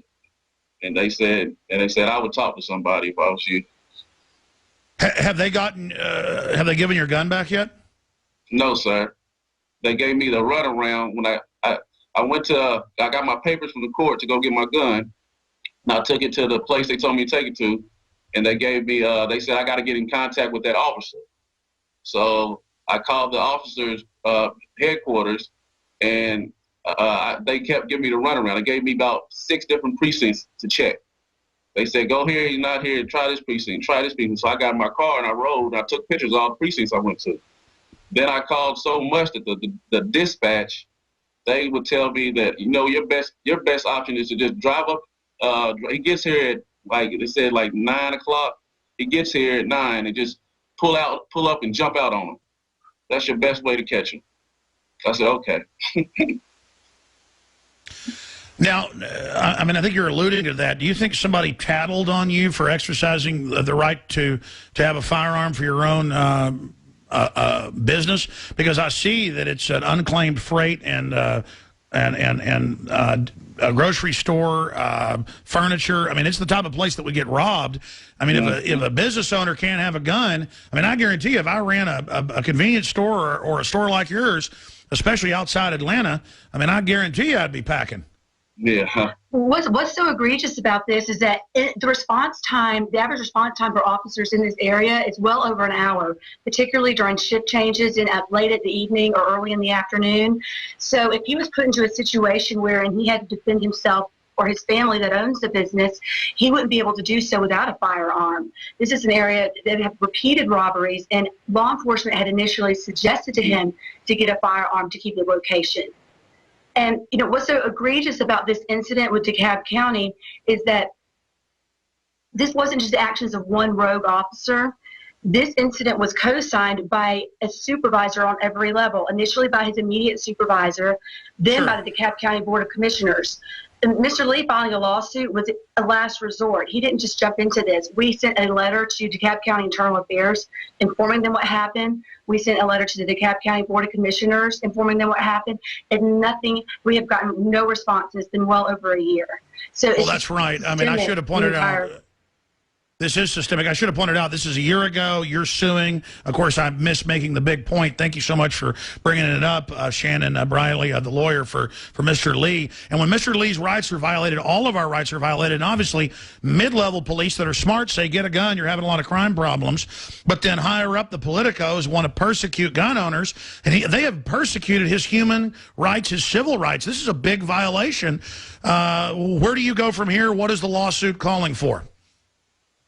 Right now, it's in federal court. Of course, they filed a motion to dismiss, which is completely have no basis for. But, you know, he's not trying to punish the taxpayers. But, you know, at this point, you know, he wants reasonable compensation for what he has been through. You know, the claim, you know, we have allegations here of battery, false imprisonment. You know, we understand, and both of my parents were police officers, and I was a police officer for 7 years in Atlanta. I know cops have a hard job. But the problem with this situation is that the officers weren't in a situation where they had to make a split-second decision. They had all of the facts available to them, and to dispel probable cause. And they looked at it, and they gave it the middle finger and said, no, we're going to make an arrest anyway, even though he has this private property, even though he has a license, and even though he's not a convicted felon. So how do they claim you can't loiter at a business that you work at and own? I mean, so if I've got like rifles, in my office at the radio studio. I mean, are the cops going to come arrest me because I'm loitering? If you live in DeKalb County, they might. So where is this coming from? I mean, I hope they all lose their job. I hope you get $1 million. This is how we punish corruption, or my guns are next. Why are they doing this? I mean, is this some kind of political directive? Or? Well, I believe there's a lot of pressure on officers to make arrests. It's called getting bodies. You have to have a certain amount of bodies a week, or else you get punished and sent to morning wash. Instead, the upper echelon of the police department, they don't need to be looking at who's getting bodies. They need to look at who's getting convictions. They need to look at the case as it's carried out, or who's making arrests that lead to negotiated pleas. They don't need to be looking at just who's pulling in bodies. So it comes from the top, saying, bring us in these bodies.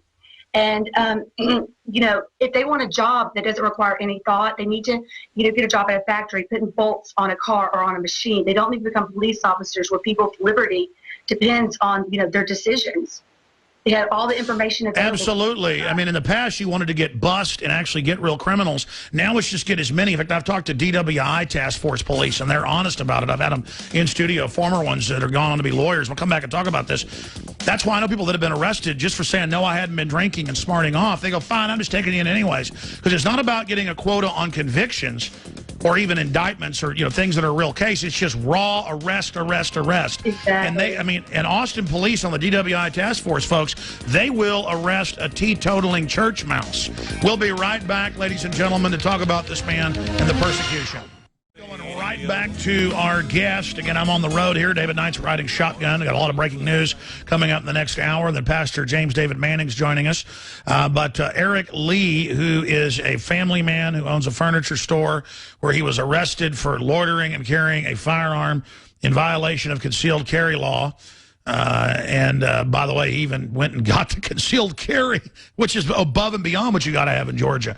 A police supervisor came to the scene and approved of the arrest. The county still will not return his gun. He's filed a federal lawsuit. And I love how his lawyer is such a nice lady, and he's so nice. They're apologizing for the lawsuit. You know, it's time we start suing when the government violates our rights, because they're in Congress having hearings now about Obama becoming a dictator, basically, and doing whatever he wants, and the other agencies just acting how they want. The government is out of control. So, Eric Lee and your lawyer, Shannon Briley, anything else you guys would like to add about where this is going? Please don't apologize for fighting for my rights and everybody else's rights. God bless you. Thank you. We just hope that law enforcement can learn from this and understand that their job is very important, and they serve a very important purpose, and it requires that every single call they go on, they put the thought into it that it requires. It's like a medical doctor or any other very serious profession, and we just want training to occur and learning to occur here, so this doesn't continue to happen. Yeah, she said it all. She said it all, and all I can say, I just want them to just do the right thing, and I just want justice for everybody. Just do the right thing. Looking at this, I mean, I'm sure you guys are aware, Ammo Land and the NRA have all reported on it. But I know almost everyone I know, including a pretty famous gun person with the National Gun TV show. Let's leave it at that, because I know, because I'm friends with him, and he's had the police repeatedly called to his little ranch with a shooting range and a berm, and I'm not trying to be mean. It's true. It's Californians that have moved here. They call the police on you when they hear shooting. I know people that have 200-acre ranchettes that are out in the middle of nowhere. People hear gunshots, and the cops come sometimes and actually take your guns or arrest you. I had the manager of a store come up just last week and said it happened to him on his 200-something acre family piece of property. The DPS came and they said, your neighbors felt scared hearing the gunshots. You're going to jail. I mean, this is a reign of terror. Any comments on that? I think with a lot of the mass shootings, there's such a stigma now to weapons in general that the police can go in there and arrest somebody who has a gun just because guns in general have become so stigmatized. And people don't understand that we have fundamental basic constitutional rights to own a weapon, to prevent the government from getting too big and taking away our rights and living in a police state. And they don't understand that the isolated acts of certain individuals who abuse weapons should not be used to taint our rights, in the entire population. So I think exactly, and I mean, increased gun ownership since 1992 has caused a 51% drop in violent crime. That's the FBI's own numbers. Right, exactly. Guns are making us safer. Right. If people were afraid that whoever they were going up to rob or burglarize was armed, they would, certainly think twice before going and, committing these crimes. And sure. Citizens, law-abiding citizens in the Metro Atlanta area wouldn't be terrorized by crime. If the police want their call volume to decrease, they should encourage people, law-abiding citizens, to have weapons. Absolutely. Eric, in closing, did you say, I'd be laughing at these police and saying shame on you when they took me to jail for no reason. What did you say to them on the squad car? We just talking because, I couldn't say too much because when we pulled off, I said, man, why are you doing this? I said, just do the right thing. You know you're wrong. You know you have nothing. He said, well, it's not up to me anymore. And he turned his music up all the way on full blast and took off flying down the road. And I couldn't hear, he couldn't hear me, I couldn't hear him. Hold on. Let's do 5 more minutes. I got a 1-minute break. I want to do 5 more with you. Big Brother, mainstream media, government cover-ups. You want answers? Well, so does he. He's Alex Jones on the GCN Radio Network. And now, live from Austin, Texas, Alex Jones. All I know is this. We have an authoritarian directive in Washington that's bipartisan because of a lot of corruption going on. They want a police state. And it's up to all of us to exercise our Second Amendment. That's why I love the open carries that have not caused any problems nationwide like we had at the Alamo, is because it shows, hey, it's not dirty that I have a gun. And I liken it to Martin Luther King going into the places where you couldn't, if you were black, the bathrooms, the hotels, the restaurants. It's the same thing with an open carrier. It's the same thing suing when the police arrest you for your legal, lawful gun. You've got to do it, ladies and gentlemen. You've got to have these marches. So in closing, Eric, anything else you'd like to add? You're the victim of this, the owner going out to their car. Any other tidbits or points you think people should know about where this lawsuit's going now, this federal lawsuit, because the county's done nothing? All I can say is just beware of the police out there. And I don't know where it's going. We're trying to push and trying to get something done. But all I can say is just pray for us. We're trying to work. We're trying to get something solved for this. I mean, I just saw the new New York police chief came out and said, trust us, we're your friends. Why are they having to talk like that? Because the police are being given political directives that are unconstitutional and aren't common law and aren't common sense. The police are wildly popular when they have good departments and follow the Bill of Rights. So the police, you're saying, again, talking to your lawyer, Shannon Briley, both your parents were Atlanta police. So growing up in that, I know you probably have a lot of inside baseball on it. What do you think's happening here? Hmm? Yeah, I was an officer for 7 years. A lot of times people in the community, they will contact the city council and make complaints, and then they'll complain to the white shirts, the upper echelon, and they'll be like, instead of thinking and having thoughtful dialogue with the officers, they'll be like, give me bodies, give me bodies.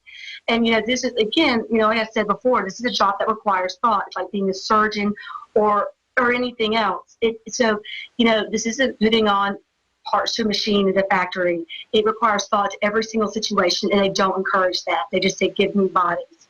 And, I believe that it's going to take, people, you're bringing things like this to light. That, yes, it's terrible to have crime, and yes, we want the bad guys to be arrested, but not at the sacrifice of, basic fundamental, human rights we have.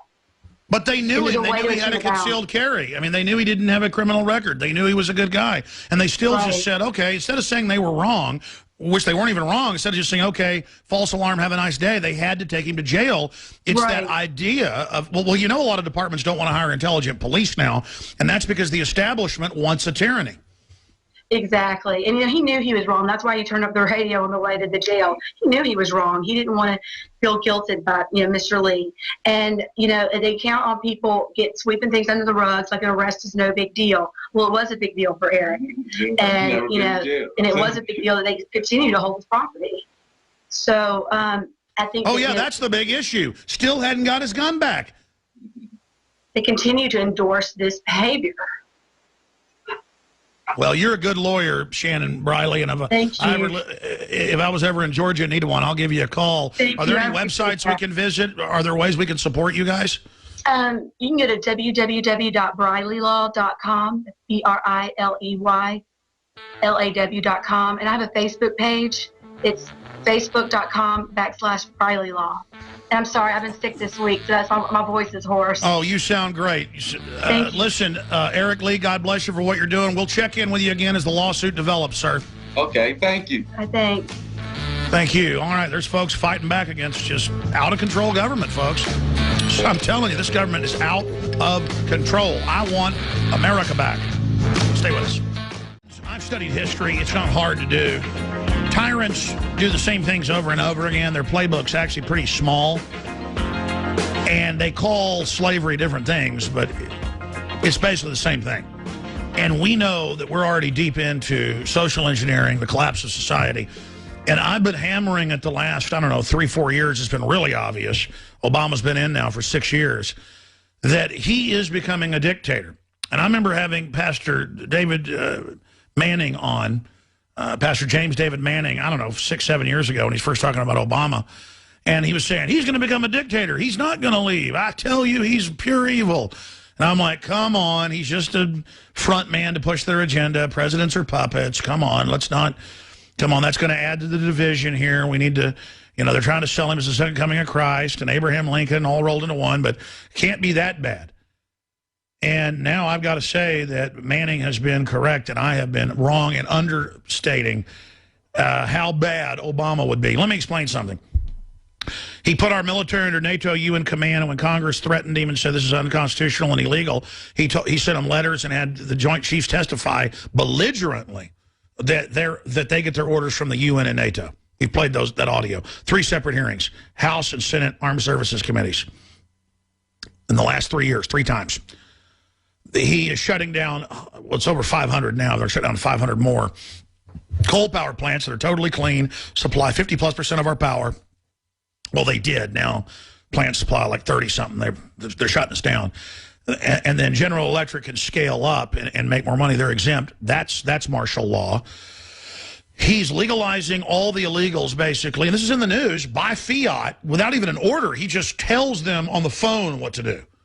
Like he's beyond Kim Jong-il of North Korea or Kim Jong-un. At least they'll even do a fake order on paper and put a fake stamp on it. He just says, hey, my word is God, God Emperor. He's now doing it with Obamacare. They're saying, yes, make him a dictator, he'll fix it. Now Democrats are saying, let's make him president for a 3rd term, or let's just suspend things, or let's just... And it's a whole bunch of areas, folks, and they've gotten away with Fast and Furious, the IRS persecuting Christians and gun groups and pro-lifers, and the FBI covering it up. And I mean, Benghazi and Fast and Furious, it goes on and on and on and on. And then I realized in Libya and invading Africa with UN armies that are just murdering people in mass, backed by Muslims and animists, killing Christians everywhere.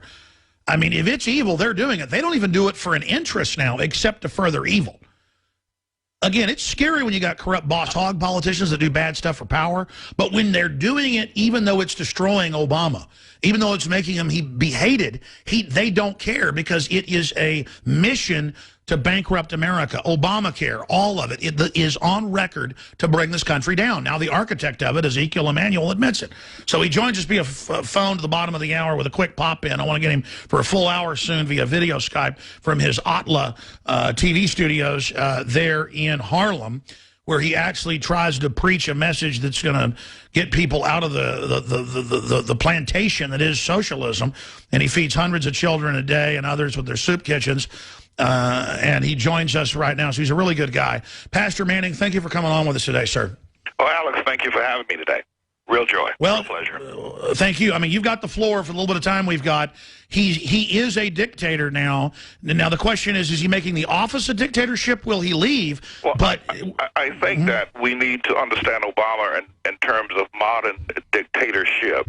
Generally, when we think about dictators like Hitler, Mussolini, or Lenin, or others, we think about them using the military to deploy their policies and to keep people in control.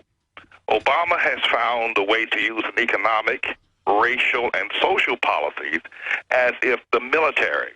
In other words, what Obama does with these policies of economics, with racism, which is the undergirding of his presidency, and then social issues, which are anti-Christian, anti-God, many of them very communist and very Marxist, is his new army. And so he's a modern dictator. We have to think about him in those terms. Man, you really are smart. I mean, the way you crystallize things, that's it. Obama is the modern 2.0 dictator. Oh, absolutely. And I think the next thing we need to begin to think about is what are we going to do about him? And in your opening piece, you stated that I stated 6 years ago that he would not leave office and that he would become a dictator. In fact, he came in as a dictator. What we need to think about now is how are we going to move him if we're going to save America? How are we going to get him out of office? Because he has such power over the courts, Alex. I mean, the very fact that Obamacare was approved by Judge Roberts indicates this man has power over the courts. Franklin Roosevelt tried to pack the courts so he could get his policies through. All Obama has to do is pick up the phone, and his policies are approved. So how are we going to get him out of office? What are we going to do? We can't rely upon the Republicans or the conservatives or whoever it is that is supposed to be opposing him, because they're not doing that. If we're going to save this nation and stop Obama from trashing it and doing what he wants to do with it, we have to start thinking about strategies and not relying upon the electoral system or the Republicans or the media, which is the other part of his government, to be able to save America. Very well said. And I think we've got to communicate to people that it's a modern form of technocratic dictatorship. And I was thinking they were setting up dictatorial divisions and systems so that the office could be dictatorial. But they are acting like they don't care what we think now. and that they are trying to bring the country down and bankrupt it so that he can then pose as a savior. How do you expect him to try to stay in office? Because for the first time, I'm starting to think that may be the plan.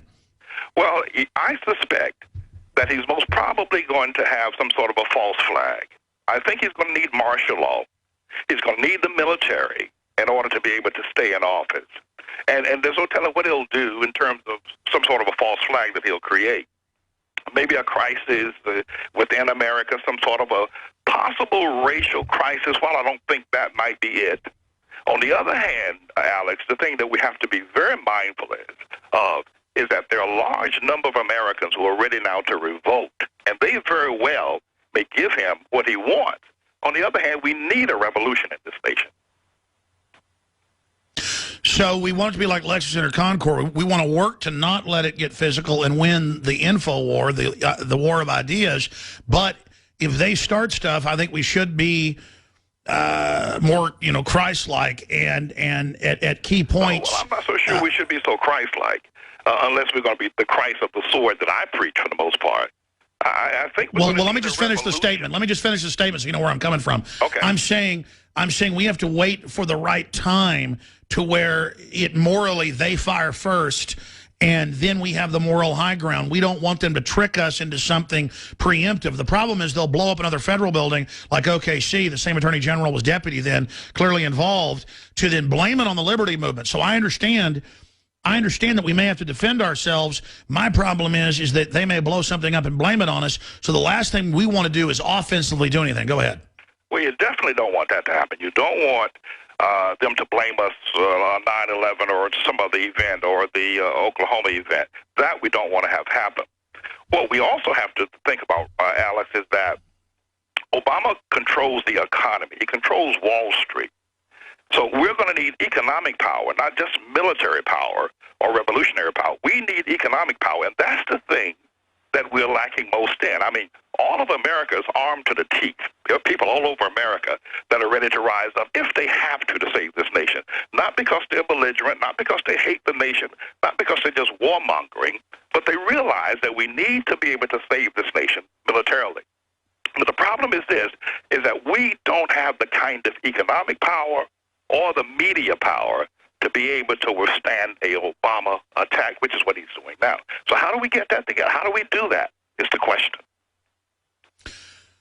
I think you're right. People better support alternative real media like never before, whether it's what you're doing at ATLAH, and we're going to give that site out in just a moment, and we'll put it up on screen, or Infowars or Drudge or any of the sites. In fact, Richard, will you scroll down so I can put his site up on air for folks? It's atlah.org, atlah.org. It's an excellent site. We need to do that. I think we need to just get the word out. But I'll tell you this. I was talking to an Army officer just yesterday. I'll just leave it at that. And he said 98% of the military knows what's going on now. Now, just 6 months ago, he said it was about 80%. He said 98% know that there's an attempt to overthrow the country and to bring in tyranny. And I think we need to get the word out that we're not alone, and that but we're not connected because we don't have the media and we don't have the financial system. So it's really a bizarre situation, almost like a Mexican standoff. Well, I think we're going to have to attack the media as the first line of Obama defense. The media serves as his pawns or as his bishops. We're going to have to go after the media. We're going to have to support media like you. And I'm not patronizing you, Alex, but we're going to have to begin to listen to sources like you and other sources that are out there. But we're going to have to attack as the first line of defense all of the media, whether it's conservative or liberal media. They all do the exact same thing. And when we can bring them down, we can stop the disinformation campaign. Because people are sitting there in their comfortable chairs, listen to Fox News, thinking that somehow or another Mitt Romney or somebody else is going to overthrow Obama and we're going to get America back. We've got to take down that part of Obama's process. I agree. We have got to attack him, and then we can go after him economically. No, you're right. It's the idea of the loyal opposition when those guys are all part of the same power structure and they're also scared. I mean, those big people, it's really hard for people that are already part of the system to stand up. But look at how they're going after Ted Cruz and Rand Paul. You can always tell who's real by who they attack. You absolutely can. And I think that if we began to work on that strategy and look at how the politicians are attacked, and look at what Fox News does, or what the liberal, or what MSNBC does, if we began to consider that if we're going to have a revolution, let's do it the way Obama has taken the nation. He has taken Stay there. Yeah, this is intriguing. Pastor Manning, amazing. We have a bunch of big news I've got to get to. But I tell you, if I lived in Harlem, I know whose church I'd be going to. If we had more preachers in this country like Pastor Manning, we would not be in the shape we are. People have just become so complacent, they've got to find their spirit of resistance before things really go to hell in a handbasket. Because Homeland Security, all of these top generals and colonels at the Navy War College, the Army War College, you name it, West Point, we have links to it up on Infowars.com, are saying, we're preparing for war with gun owners. We're going to come after you. We will take your gun from your cold, dead hand. And the military's totally waking up because they're being told, prepare for war with America. So I think they've miscalculated. I mean, the military is not afraid to go to war. And, I mean, the military people I know that are multi-generation military are the most honorable people in my family. And let me tell you, they're not looking for a fight, folks. They're very sad about everything. But now the resolve is beginning to be, okay, it's going to be a civil war. I just feel sorry for the police and all the idiots that are going to be part of the New World Order who want to have this civil war. I mean, look at this headline. Colonel who vowed to disarm Americans works with Homeland Security. He teaches at West Point. And it says, oath-violating colonel also made veiled death threats against bloggers. Well, my goodness, if you read his article in Esquire, it sounds like a little kid. Like, oh, yeah, we'll kill you. We got the Army. We're big. We're tough.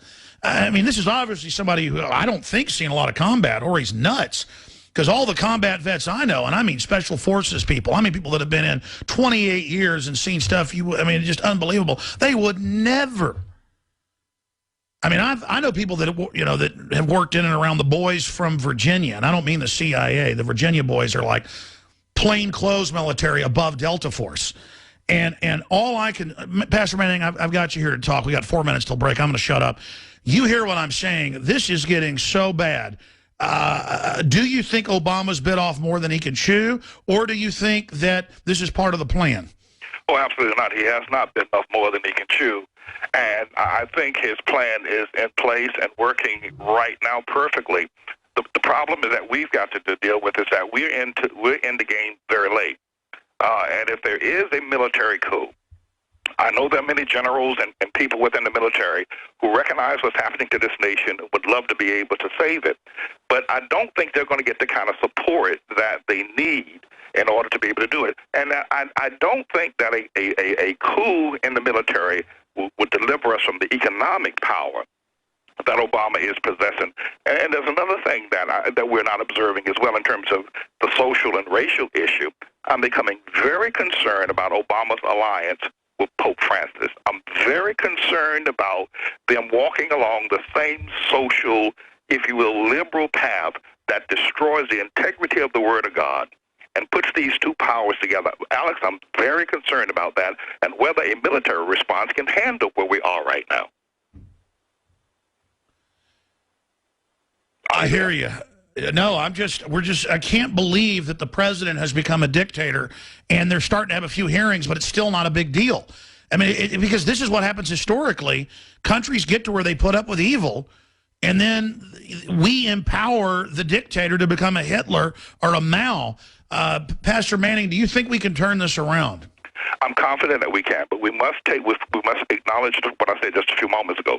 We are late to the game, but we have the majority on our side. We have the morality on our side. We have all of the issues that we need on our side. We just need to acknowledge what they are, put together a plan.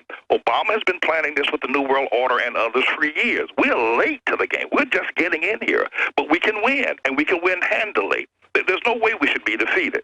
So yes, but we need to get started, and we need to get started immediately, if not beyond before that. Well, you say, not use their tactics, but beat them knowing their game. What's your idea? Well, first First of all, as I said before, we got to take down the media, Alex. I mean, we have got to take down what I refer to as the dunghead media, because they've got people pacified into thinking that Washington Republicans or whoever, or politicians, are going to solve our problems. We got to stop people from thinking that, wake them up to the fact that they need to get into the streets, not necessarily with arms or with margin, but they need to get into the program of looking at what can we do economically, socially, and racially to bring this nation back together again. And once they recognize that Washington is not going to solve it, that it must be done by grassroots movement, at least we'll have a start at that present time. And what we'll also discover is that Obama's power is not as great as one would think that it is if the people that know the truth simply rise up. Sure. Well, somebody can kick your butt if you lay down and let them. Absolutely. We just got to stand up. I want to come back and go over some issues with you and pick your brain, because I'll tell you, you're just really a smart guy, and I mean that seriously. Pastor Manning really saw stuff long before I did on this issue of Obama. And you can see the masterly evil of the establishment grooming Obama, we now know from a very young age, just like it's out of a horror movie, where they're grooming, you know, the Antichrist. It's Rosemary's Baby. It really is the stuff of legend, how his whole family, CIA, Pastor Manning's had the CIA and FBI come to his office and threaten him. We've had the same thing. FBI, Secret Service, you name it. All sorts of things behind the scenes. I mean, the minute they can, folks, they want to come after everybody and basically force a civil war. That's probably going to be their plan. And we just need to not have it happen. And again, it sounds real wimpy on air to say, you know, I don't want a military coup, or I think we should lay down to an attack by these people. This isn't about a military fight. If we don't respond when they attack us in the first wave of a purge, even with a controlled press, the message will get out that they did it. But here's the deal. They're not going to do that. If they try a purge, they will blow up federal buildings filled with daycare children. We know the names of who did Oklahoma City. I've interviewed the police officers, the head of the K-9 unit, Don Browning from Oklahoma City. He knew the feds did it. They came to his office. He's listed their names on air and said, we're going to kill you and your wife if you don't shut up. By the way, I got death threats when I had him on, and I mean the real ones. Because you know the people that did that run the Justice Department right now.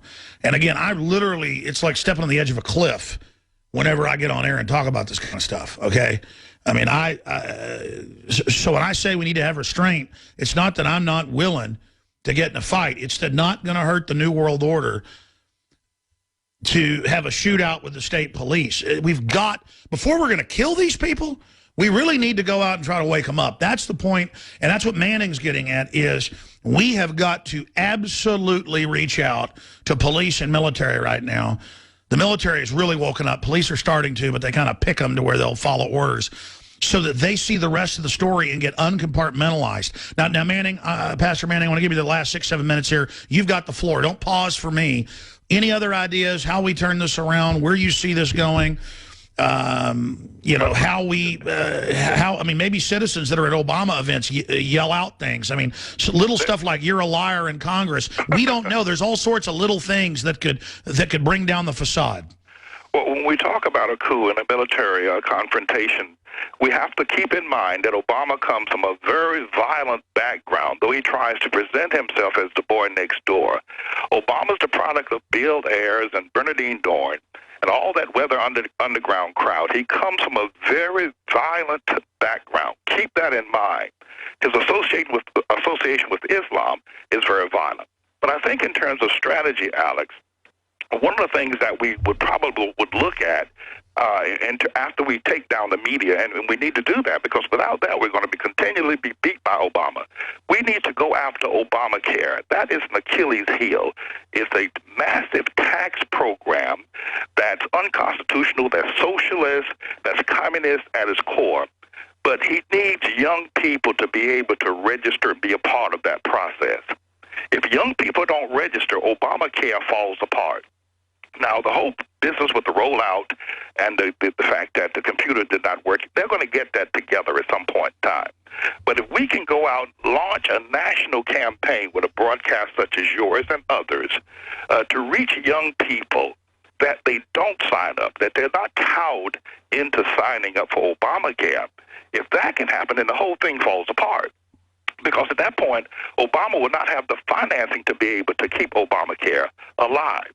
And what he'll have to do at that point is do something more dictatorial than he's doing right now. So I would suggest that what we would do, number one, is take down the media. Number two is take down Obamacare.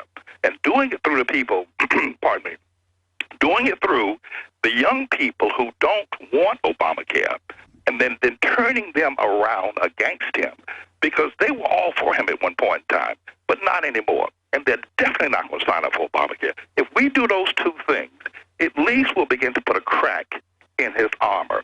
And we'll begin to educate the people, and we can take him down economically the way he's trying to take us down economically and socially.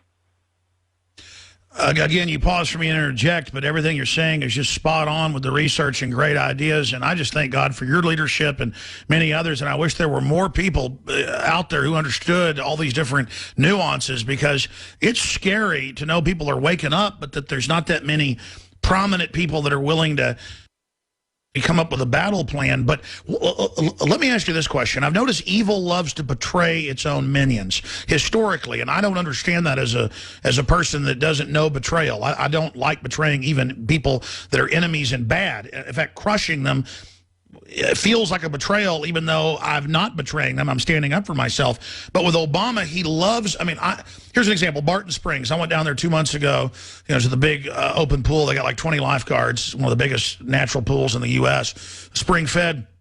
And one after the other, they walked over and apologized. And they said, I thought you were wrong about Obamacare. They just cut me from 40 hours to 20. And they take more money out of my check now, and I work another job, and I go to UT, and I eat ramen noodle. My parents are poor. I don't have any money. They're taking like $50 more out of my check. Like you said, they lied on the news, and everywhere these poor Obama people apologize. How could the communists even betray their own idiot followers? And I'm not trying to be mean, but it's just, how do you hurt poor people like this? And how does he think he'll get away with that? I think the thing we have to always keep in focus about communism and socialism and Marxism and Islam is that it has never worked. There is no nation on the planet where it has worked, where it has been proven to win the love of the people, where we in a democracy and in capitalism here love our nation for what it is. Most communist people that are at the bottom of the communist rung don't care for communism and want to get out from underneath it. And it takes the military to keep communism going. So I think that when we look at what Obama's trying to do and what the New World Order thinks that they can accomplish, however, they're using more high technology now than they've used in perhaps a Mao Zedong or in Lenin's communism. We're going to have to recognize that communism really at the heart of the matter with people doesn't work. So how do we get the message out?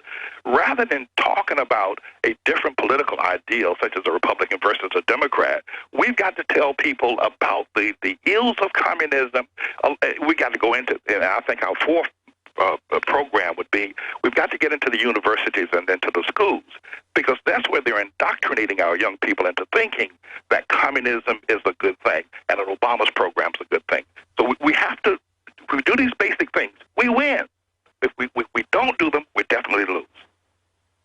Well, I want to be clear. I mean, when you see how Obama tries to take the radical Islamicist al-Qaeda people from Saudi Arabia and to inject them into Syria for 2.5 years and then call that peace, I mean, it really does show that this particular elite we have, I mean, look how the NFL promotes him. Look at how the whole system's giving their power to him, showing the power structures behind him. Do you think Obama's paying off the way they thought? Because as you said, if Obamacare is blowing up in their face, well, they knew it was going to blow up in the face. So he's got to become a dictator because his whole agenda is going to backfire. They're going to end up losing a whole generation to believing in communism because they're giving them a taste of it before they have full dictatorship in. Well, if you look at the stock market, well, Obamacare is blowing up in its face. But if you look at the stock market, he is greatly rewarding people that have invested in him, if you're talking about major people in the movies or in business and entrepreneurship, they are reaping great rewards, the greatest in the history of this nation. They reaping their financial rewards as for supporting him. But they're just a small percentage of the population. And they're not in control, but they are. And it's in fiat devalued dollars, and it's not going to be worth anything. It's all a fraud. It's all hot air.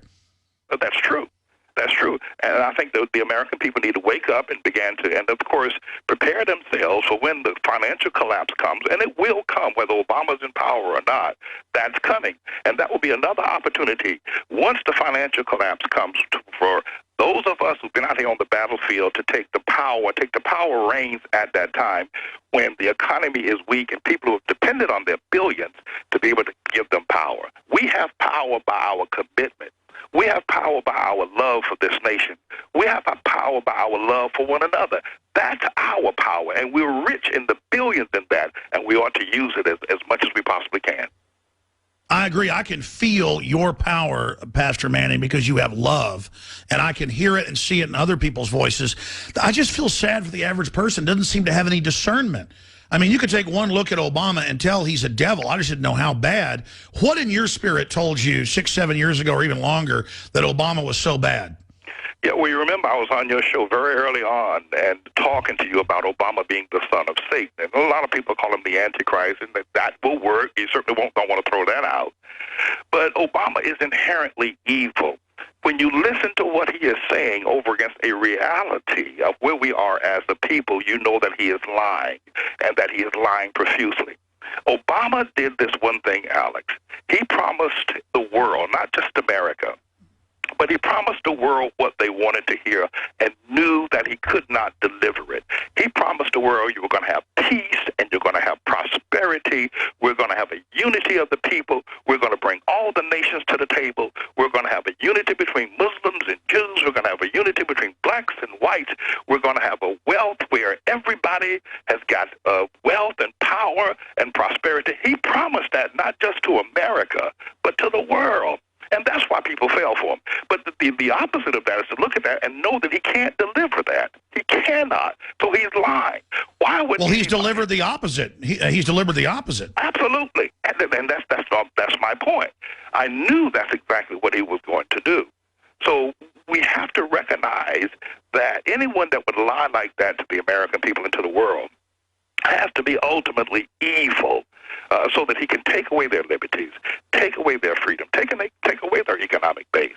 So when you see Obama, when I saw him 6 years ago in that perspective, and talking the things he was, and saying the things he was saying, and denying what I knew to be the truth about him, it was very easy to see how evil he was, and how people were searching for it, looking for it. And you got to also realize that George Bush was such a disaster that they were looking for anything to bring them up out of the But look at how now that I pull back, I see the elite behind this, but it's even more than they could orchestrate the way it was all orchestrated perfectly. It really is satanic. Everything we've seen has been orchestrated. As you know, the Bible talks about the mystery of evil, how it works so well together.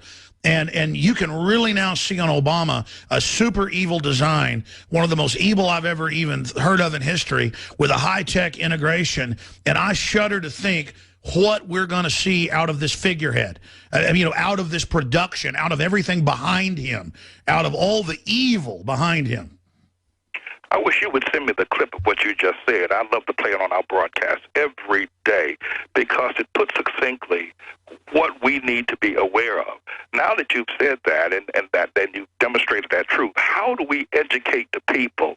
How do we get out there and tell the people who are still hoping against hope that Obama's going to change, that he's going to make the world a great place, even though they see themselves without jobs, they see themselves losing their employment, their income, they see themselves losing their family, losing their children, losing this nation, and yet they're still hoping that somehow or another that he is going to do what he promised 6 years ago. How do we educate people? That just small clip you just said just a few moments ago. Well, if you look at it, he's dangling again that it's coming. Hope's around the corner. Give me more power. power, I'll fix it. And then they consciously try to wreck the country. It's not like they're screwing things up on accident. They want to screw it up. You know they're doing it. I guess you just explained to people that you better follow your gut and your heart and your eyes. I mean, the thing is, it's all right there, and I think people are afraid of the responsibility. They want to, like you said earlier, think that the Republicans are going to save them, and they better figure out that praying to God is going to save them, because if people pray to God and repent and get on their knees and seek a reprieve of the nation, then God will change their heart and give them discernment and rise them up in little ways, but also in big ways, depending on who you are or where you're at. And together, just like evil works through Obama and his people, we have to ask God to use us as vessels against them in this battle. But God knows there's free will, so gives us free will. The devil manipulates against free will. We have to consciously and spiritually ask God to cleanse us and use us and sanctify us every day and put on the armor against the enemy. There's an event in the Bible where there were two prophets, the prophet Elisha, and he had a young protege working with him. And they were surrounded by a mighty army that were outside of the canyon where they were at, and getting ready to come in to kill the prophet and the young man. And the prophet the young boy said, they're going to kill us, they're going to kill us.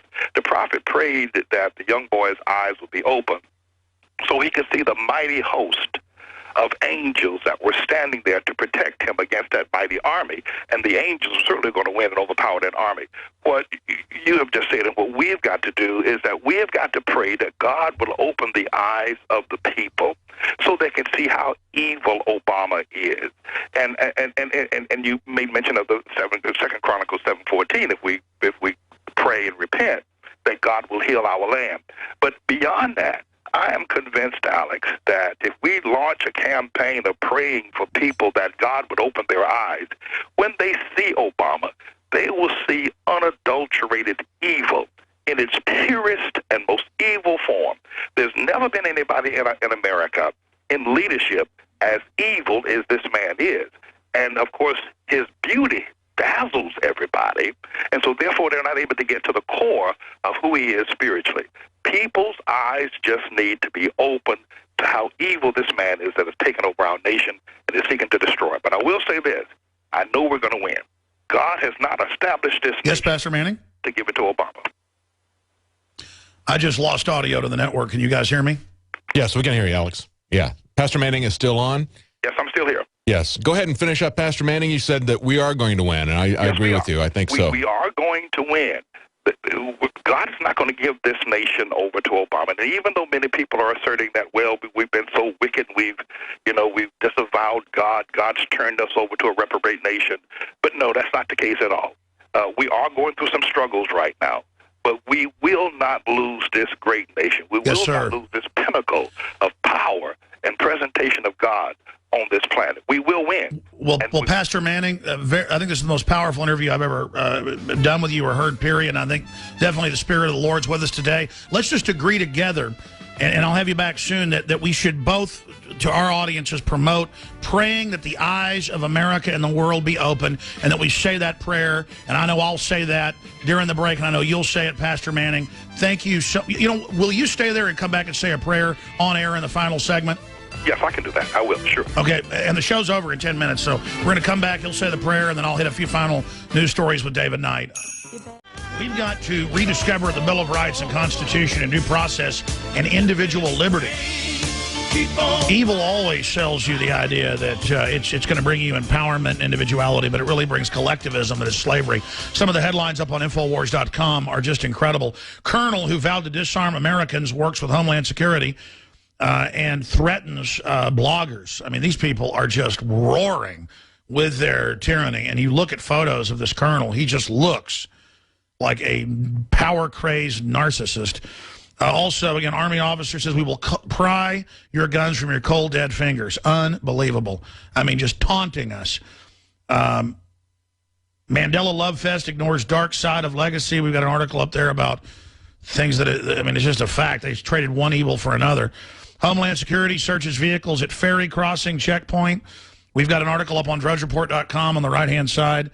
red linked, or it was red linked earlier, where they're going to make you go through biometric scanners and like prison cells at the airport. It's all prisoner training. But Pastor Manning, I'm going to let you get out of here. I know you're a busy man. ATLAH.org, ATLAH World Ministries. They're in Harlem. And God bless you for the work you do. But please just give us a brief or heartfelt prayer. It could be long or whatever, about opening the eyes. And I think everybody should say this prayer daily and really think about it and tell others about it, that the spell, the evil spell of deception be lifted from our eyes so that we can really see good from evil. Thank you, Alex, and thank you again for having me on your broadcast today. I really, really appreciate it.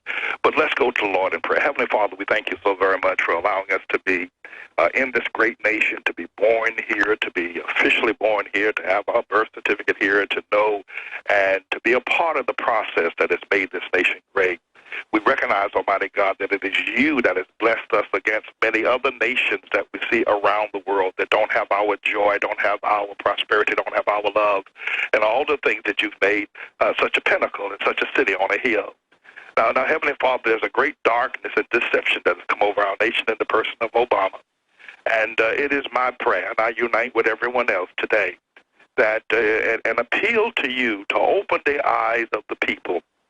Open their eyes, Lord, that they might see this awful evil that is now seated in Washington at the White House. And then open their hearts, Almighty God, and give them the courage to be able to stand up for truth and to stand up for the unborn and to stand up for those that have worked so hard to make this great nation what it is, to stand up for those that are being maligned by and duped and pimped by Obama. Open their eyes and their ears and stuff their hearts full of courage that we might march forward. And we are praising you right now for the victory, for we know we will not lose, but we most assuredly will win in the day that you have set aside. And in your name, Jesus, we pray. Amen and amen. Amen. Absolutely, and that's why that particular preacher that had his own prayer breakfast and mildly criticized Obama, they audited him and came after him, and it came out that it was ordered. And it just shows they're afraid of true men of God, true women of God who follow that.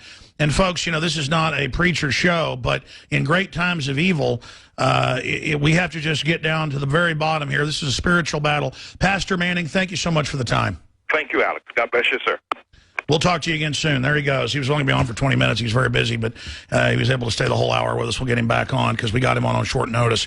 But I tell you, folks, the evil is real. We're going to do a little bit of overdrive and finish some news, but in the 40 seconds out to break, David Knight riding shotgun. That was pretty powerful info. It was very powerful. And, you know, when he's talking about how evil Obama is, it's just what we were talking about yesterday. The way he's betraying these people who are at the bottom of the wage pyramid, and at the same time he's taking them down with Obamacare, he's also putting on, saying that he's for their minimum wage being waged. Explain that. Explain that when we come back. Yeah. Kicks them out of the workforce, folks. They cut GCN. Jobs.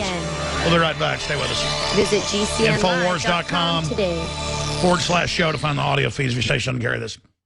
So you bring in Obamacare that raises the payroll tax on the poorest people, makes companies have to lay people off or cut from 40 to 20 hours. And then you raise the minimum wage because you've devalued the dollar. But then that just makes everybody have to lay folks off. It is such a genius plan. Then you go on welfare.